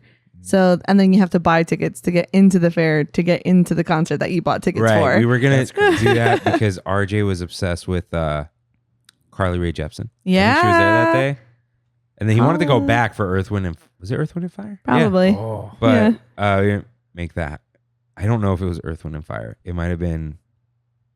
I don't remember. It could have been the Beach Boys. They're It always was there. not the No, Beach Oh, okay, Boys. because they were always Okay. there. They were Uh, there like the day after Demi Lovato was there. But Carly Rae Jepsen, holla, love her. She's great. Yeah. Call me maybe. That's the only one. I have been to the fairgrounds because they did a Hard Day of the Dead there once. Oh, you know what? If it counts, which it probably doesn't count, but I went to the OC Fairgrounds to do a like one of those car concerts during COVID. It was the Hard Day's Night, the Beatles cover band that always plays at like Downtown Disney. Oh, I've seen that. Yeah, those guys. Was it the Fab Four? One of those two. I'm sorry. I can't remember. Cover bands. One of them. But they did a car concert, and one of my friends invited me, and so we went to that. But that was like the last time I went to the fair. Man, car concerts. What Dude, it was so cool. I didn't actually do any of those weird COVID activities. They were fun. I was invited to it. That's the only I'm reason not we talking went. trash about them. I just never did any of those things. It was like the one thing like in 2021, like this whole period of time where it's like drive-in movies. Like let's start doing those again. Like that was crazy. There was always that for me. I just went to Downtown Disney a lot. Yeah, we did that too. Yeah, we did. I'm surprised we never hung out then. Were you guys already friends then? No. Oh, that's why. Because we did that a We lot. were friends till like 22 or 23. Yeah. Oh, okay. Yeah. Yeah, because that's how we were hanging out a lot during when it opened. We were there all the Did time. we see Josh tomorrow once or twice? We saw him twice. Twice when we were in downtown. And he took a 'Cause picture with us lived- once. He lived at the Grand He California. sure did. Oh, really? Yeah. He was like staying there all the time. And so, because we did a bunch of things. And then when DCA opened, Oh yeah. we were there all the time again. Yeah. So Kimmy and I met Josh tomorrow when DCA opened. We were there possibly the opening day or like 2 days after. Yeah, us too, right? I'm pretty sure. And he was there and we're like, hey. And he's like, hi. I know. And He's just a guy. He's such a great person too, because it's like he always kind of treats you like he remembers you, like, because you're like, oh my gosh, you're Josh Tomorrow. Like, oh, we saw each other last time, and he's like, oh yeah, and it's like, no, you don't remember me, and it's like, because we've met him so many times.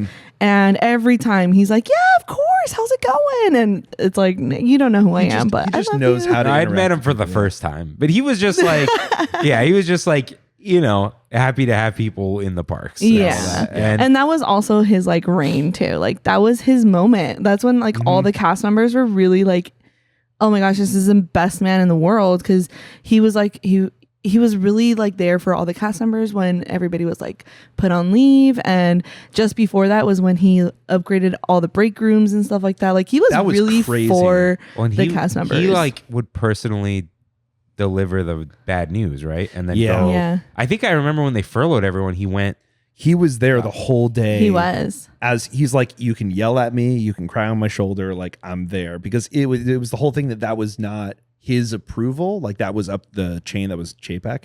And so it was like a type of thing where they argued like, just give us an extra month or two, and then it's like you don't need to lose these people because they needed to hire everyone back. Well, Like, the one thing I do give Disney credit for at that time compared to a lot of other companies, they only did a furlough because that allowed everyone to get unemployment benefits, but also to keep their healthcare benefits. Yes. Because that was a big one. It was huge. Because people like, just keep paying them. And I'm like, I think this is going to take a really long time and you're just not going to be able to do that. Yeah. And speaking of, because that was when I had just transferred to, and I transferred to a place that was still working. So I was still working when everybody else was furloughed. And it wasn't until they were like hard shut down, then it was like, okay, sorry, but you have the less seniority, so you got to go. I just realized I never did the 2020 episode.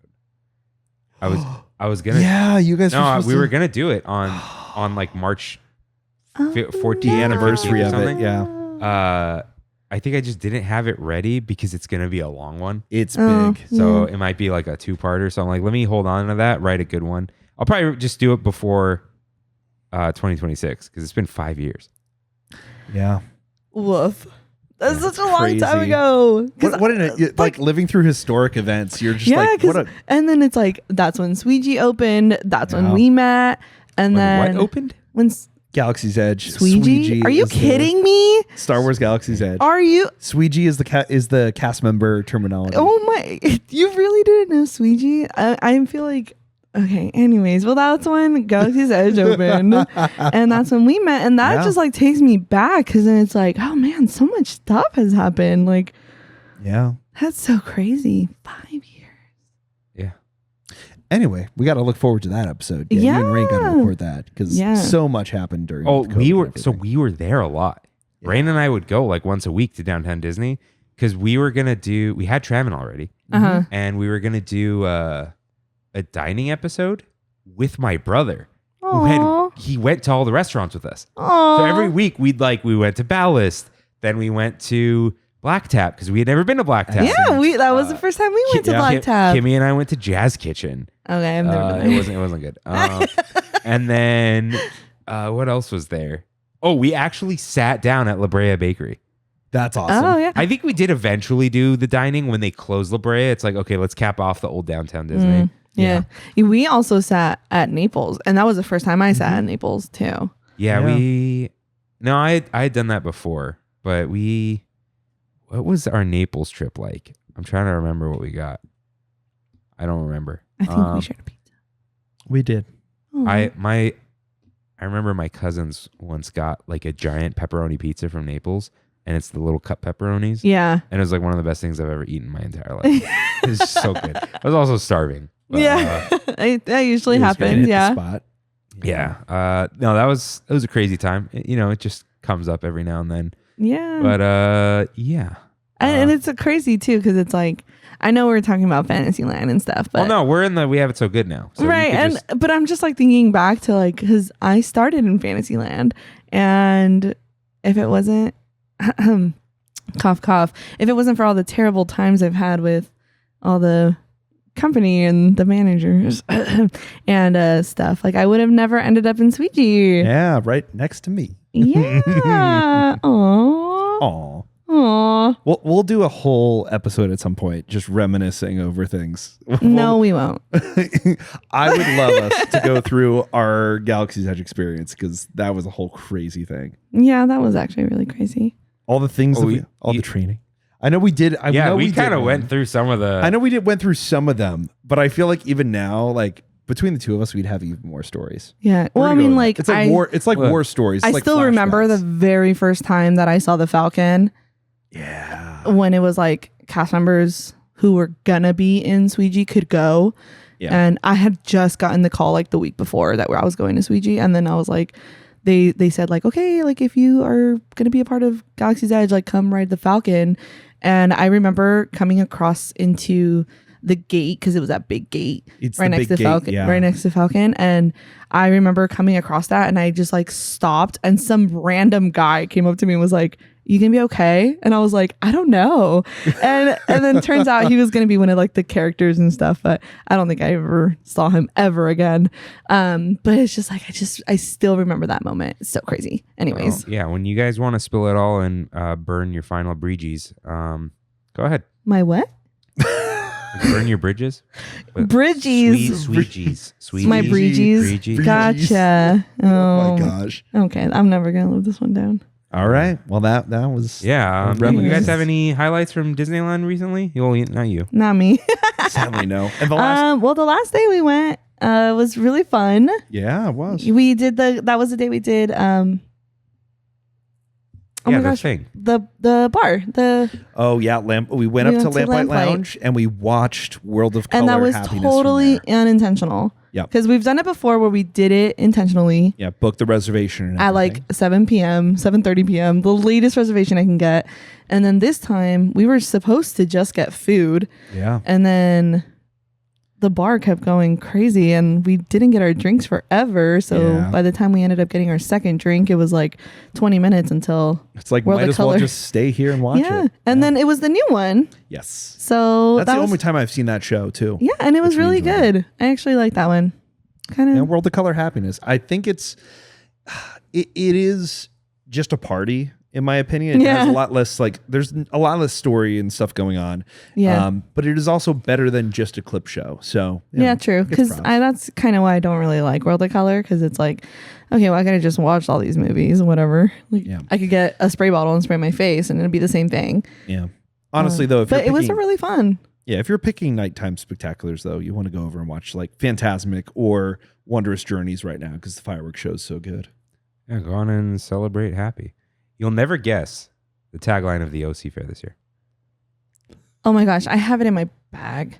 I swear, I have a button that has it.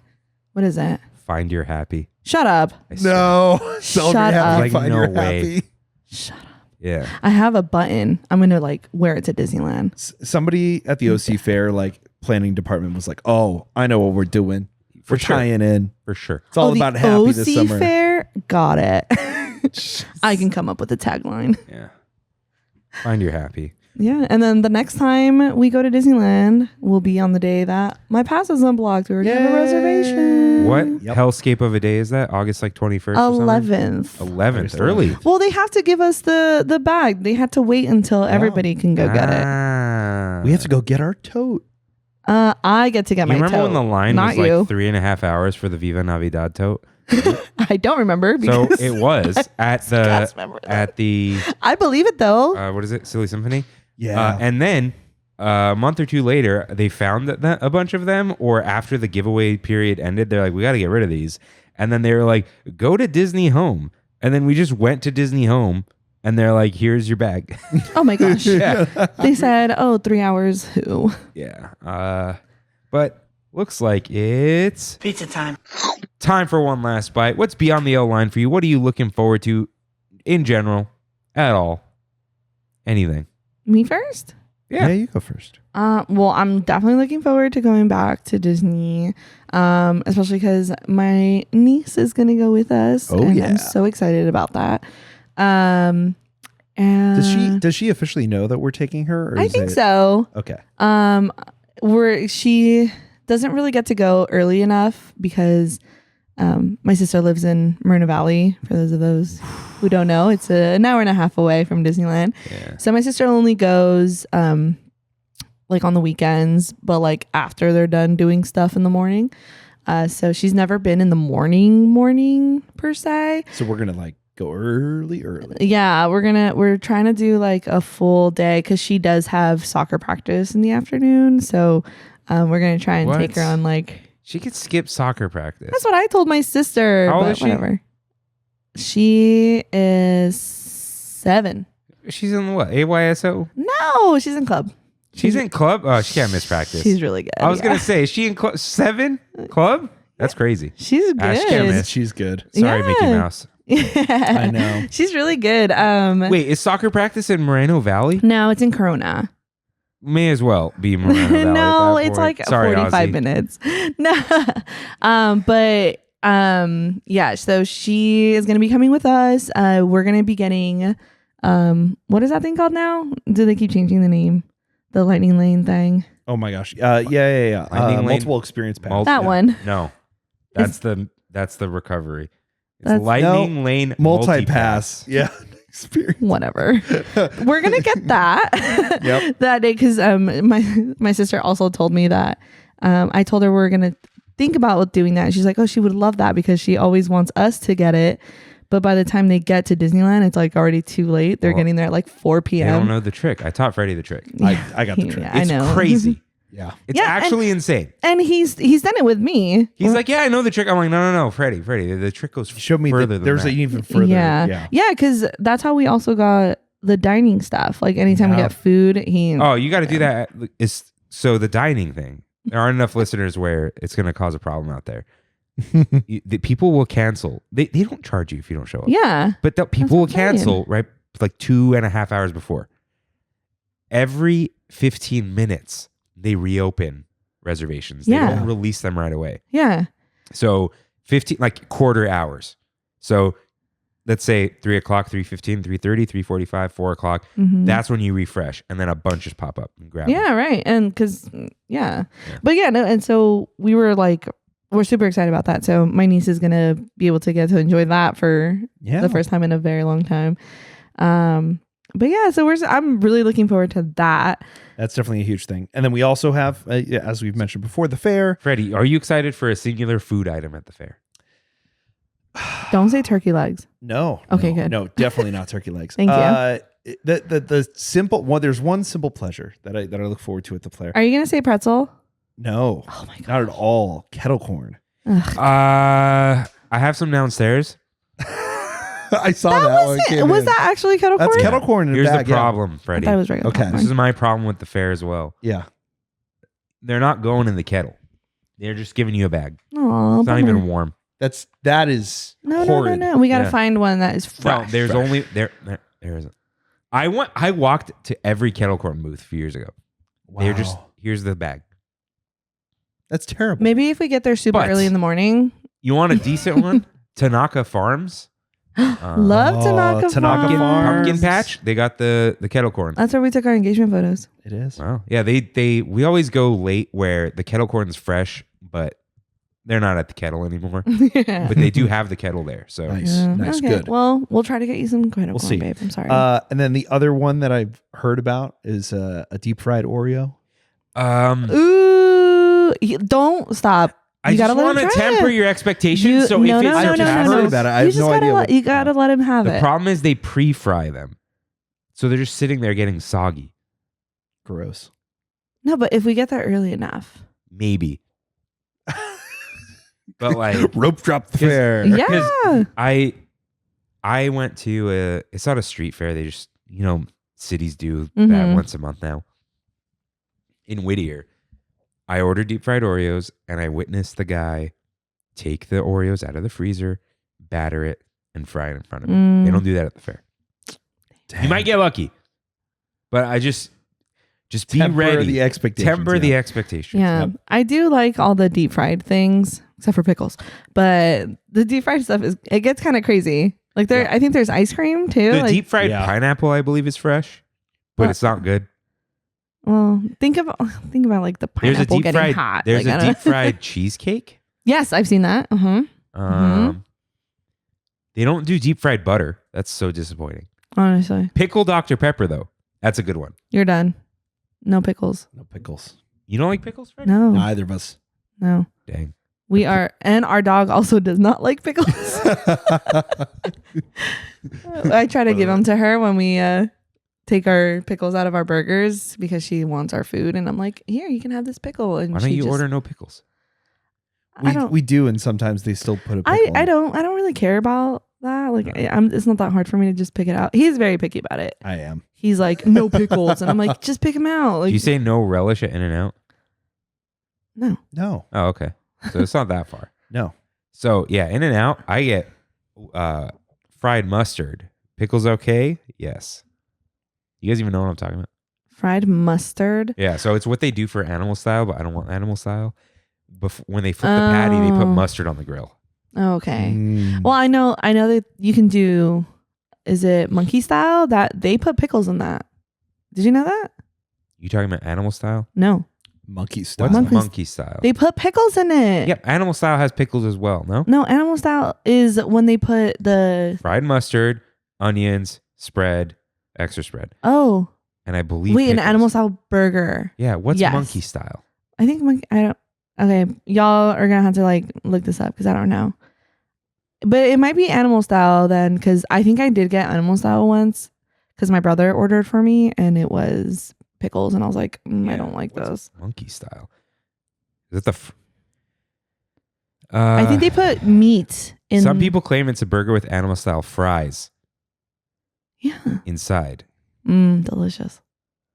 It is not an official In-N-Out menu item. So it's Well, something nothing oh, is. but yeah. Nothing No, is. the employees say they won't do it. Yeah, they won't. Yeah. It's a DIY. Yeah. Oh. Which there's a lot of those. Yeah, they're no. probably like, we're not Yeah, I grabbing could see fries that, and yeah. shoving them in burgers. No. Even That'd though be that so good, sounds though. amazing. Yeah, I can see. It's like a Cali burger. Well, no, It's like a Cali burrito. Cowboy fries. Yeah. Right. Yeah. Speaking of cowboy fries, I had those the other day. Golden Horseshoe? I popped in the park. Yeah, Golden Horseshoe. Are they good? They're fine. They're fine. Yeah, they're fine. All right. They hit the spot when you're like Everything I'm at gonna Golden stick- Okay, wait. What Horseshoes. food are you looking forward to at the fair, Hannah? I told you the potato, the Oh, right. fries with all the meat on top. Is that like Splatter regular barbecue fries sauce. or those crazy curly fries that are like kind of fried? I'm into okay one with mass? either. All I'm of okay with the either. above. All yeah. fries. Yes. My answer is yes. Wait, have you had Tasty Chips? No. Okay, you got to do the Tasty Chips. Forget fries. So they're thinly sliced potatoes, partially crispy, partially soft, and you could get What? them with like jalapeno nacho cheese, bacon. Oh. Let's see, Yeah. You know what? I'm looking forward to the potatoes at the fair. Tasty Chips, Fair. OC Fair. Potato land. Potato land. Let's see. They also have like tasty burgers, but let's see. So they look like that. Yeah, I've definitely had I've They're seen like that. an actual California local. Nice. Spicy barbecue bacon jam tasty chips. Okay. That's something. But yeah, I recommend tasty chips. It's like Kimmy's favorite. Her family does it every year. Nice. Yeah. Oh yeah. There's one with all the fixins. All they're- the fix. They're just videos. Can someone just post a picture of these? What's It's all just TikToks yeah, now. no, it's all TikTok. Reels. Like It's all real. yeah, tasty papas locas. Nice pronunciation. Oh, I can go way harder on the pronunciation. Let's hear it. No, we're not going to do that. It's they put Enjoy. the caption over it. Oh, I can't read Oh, it. I'm yeah, blind. hold on. No, you're not supposed to read it. Oh. Oh, yeah, it's got the hot Cheetos on it. Oh. Yeah. Oh, we got it, ladies and gentlemen. Ooh. Cool crema. We got them. They got crema. What else? What else you got? What else you got? The guy's loading it up. Cilantro. Getting a live read of this TikTok. lime wedge. Yeah, A lime wedge. gotta have the lime wedge. You know. Dude, I can in eat the- a lime. Fun Yeah. fact. I can eat lime like I eat an orange. All right. I think that's what we're looking forward to. Yeah, Yeah. definitely the fair. Definitely going back to Disney. So much. I'm So going much to do. Disney Friday. I don't Huh? remember what I'm. You know what? In my mind, I was looking forward to all these foods, but that's the Halloween foods that aren't out yet. So. Yeah. Oh, Did you see the burrito? I didn't see anything. No. There's the Halloween burrito. Yeah, you I know, don't- like I don't know Studio what it is. Catering Company does. But Mhm. Kirk, I know Actually, what they do pretty I know good. where you're gonna go. You're gonna go over to Trader Sam's. I am. Oh, for the mug? Yeah. Yeah. I probably am going to do that. When? Kimmy, you want to go to Trader Sam's? Is that just- When is it? No, the mug's already out. Oh, already it's out. out Yeah, already. Like they don't sell out anymore.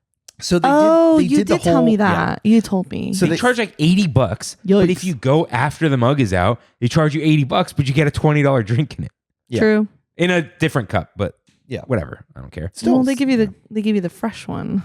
That's Yeah. true. Uh, But a lot of these mug events now, it's kind of wild because the not virtual queue, but the mobile order for it doesn't sell out. But now the events are bigger and bigger. They start out and it's just on the lawn next to the hotel, and now it's the whole convention center, and they have like live music going on and a like cocktail bar. okay, that they the set up. sets that they had this time were really cool. Yeah, no, they're getting into the history of like whatever we're celebrating with it. But all this kind of ties into something that we talked about during Rain's Tiki event, which is the whole like tiki, like for Disney, they're trying not to do things that are true tiki. They're just trying to focus on like celebrate this movie as a mug or this is a mug. But none of them are really tiki anymore. I think the last one that they did was kind of reminiscent, was like the Skipper Falls one, and even that was more like cartoonish than anything else. Yeah. More adventure. I'll give it to them though. Yeah, With No, I- Krakatoa, yeah, it's a fully new mold. The mug is bigger. yeah. The volcano one? painted. Yeah, I got them. I'll show you downstairs. Ooh. But okay, check it out. Studio Catering Company, Oogie Boogie Burrito. It's for the whole Halloween. Oh, through November 13th. Whoa. Carne asada, French fries, spicy blue tortilla chips, pico de gallo, guacamole, and crema. Okay, you did all I go those- halfway through. Yeah. That was very beautiful, and then you said tortilla. No, I said tortilla and guacamole. Tortilla. I go halfway through. I don't do the tortilla. Like, it's Oh too wow, much. that was beautiful. come on. Oh my god. I could do all of it. Look at this. Oh, it's blue takis. The fuego ones? No, fuego is red. No. The blue ones are they're not the nitro. I thought They have they some- were fuego. No, fuego is red. Like at Wendy's has that thing right now. Jeez. Takis blue. They have a stupid name. I know they do. No, that blue heat. Okay. That's like Code Red Mountain Dew. Yeah. It's so so cool. stupid. Code Red. Hot chili pepper. What It's hot happened to chili pepper Baja and lime. Blast, man? Oh, Code Baja. Red. Baja Blast Zero. Baja. All right, let's get it right. Oh man. That's crazy. But yeah, I could say all the looks words. It's just good. like, you know what? It's too much work reading these things because they'll be like, oh, get your it's like get your Oaxaca cheese and your toasted corn chips. Like, I can't switch back and forth. And when there's like 1,000 churros, I'm saying churro. All right. Like, we're not sitting there I say every time churro. the churros near Sleeping Beauty Castle. Okay, like, I say churro. Yeah. You know, it's not like, okay, tacos. Like, all right, we Okay, get it. I do say tacos. It just, I decide when I want to do it. You know, it's funny you said that because you can't go back and forth, but that's literally how my mind works. Because sometimes I can't think of the word in English because I think I'm programmed to think of everything in Spanish. Because Spanish was my first language. And Armenian then- was my first language. Yeah. And then I learned English later, but it's like I feel like sometimes I'm thinking about what I'm saying in Spanish. So the fact that you're like, I try to go back and forth. I'm like, yeah, imagine my brain. Like, Well, I do that with certain words. I think the difference is Armenian is a completely different language with a completely different alphabet and different sounds. So it's like Right. separate. Where with Spanish, the other thing with going back and forth, you like tongue twist yourself. oh yeah, So 100%. that's why I pick and choose. If it's like, I'm not going to say like, shout out David from Fresh Bake, but he called Oaxaca cheese Oaxaca or something. Oh, Waxica. Crazy stuff. That's actually crazy. That's a good effort though. Because people will just not say it. Well, They'll just say At like, least Oaxaca you cheese. tried. Yeah. yeah. I mean, nobody can say the town that I'm from Mexico. Like Where it's are you hard from? it's hard for Freddy. Zacatecas. No. He can say Tlatelolco. Zacatecas. Yeah. Oh, well, he missed an L, but it's there. Listen, the deeper you go, the crazier those Yeah. names Well, I get mean, over my there. mom's maiden name has 2 vowels next to it, which is really hard for a lot of English speakers because you're not taught any of those. And it's so my mom's maiden name is Gaeta, and a lot of people want to say Galleta because that's Shout out Joey G. That's his last name. Sorry, I just doxed you, but I just want to give a shout out, Joey G.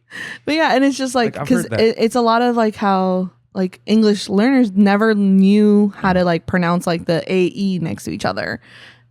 Like so it's just hard for them. So like even if Freddy says it, it's like Galleta, and I'm like no, but okay. Like well my family's from Tlaltenango. It's TLAL. That's a crazy one. That's one of the crazy ones. It's for sure. TLALT. So it's Tlaltenango and Tlaltenango. Tlaltenango. Tlaltenango. Yeah, there you go. Yeah, so it's a little difficult, but There's a lot of saliva in there. That's It's that's a lot. the Of, it's a lot of tongue That's all right. things. saying my name in Armenian is a whole other thing. Let me hear it. My last name in Armenian is Bagdasaryan, but not ch. R. Whoa. Yeah, we have 2 guttural letters. Wow. Wait, Ch and then R. you have a middle name? Is that what I? Yeah, Is that what I Sakis. heard at your wedding? I was like, huh? Oh yeah, you know why? Because I was that was my name. Like I went by that name for 14 years until I went to high school. So my family still calls me Sark and Sarkis. Yeah. and Okay. Because I was Sarkis. like, when they said that, to I was me- like, no, who? I'm the only one who said it. Oh, and then like in the speeches, they Yeah. just, Yeah. I'm like, everyone knows I've got both names, so don't like if my mom says Kirk, I'm like, don't do that. It's gross. Don't call me Kirk, mom. No, it's gross. I can't. Captain Kirk. So yeah, during was it like the ring exchange? Yes. Yeah, where I was like, I said Kirk Sarkis because I'm like, I can't Yeah, get married yeah. in front of my family and not have like that name as well. Yeah. Yeah. Yeah. So yeah.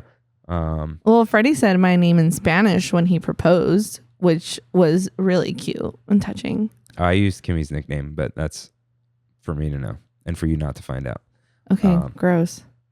No, it's not a gross Oh, okay. one. It's just like I'm not gonna. Everyone doesn't need to know everything about me. Right. And that's what I'm saying. Like, it's just It's not like I'm gonna do a whole episode on my wedding. right. Well, we could. We It was that so for- beautiful. We did that for Reigns. That was the joke. Oh. It was called. No, It was it was beautiful too. No. I'm just make. We're You're just just ribbing. We're just. Oh, okay. Yeah, we're just love busting you, Reigns. spheres. Yeah. Anyways, that's been quite a one last bite. Anna, any other thing you want to say here? When are we going to medieval times? Oh yeah. Oh. And we can also go to Knott's now because I have a bunch of tickets for that too.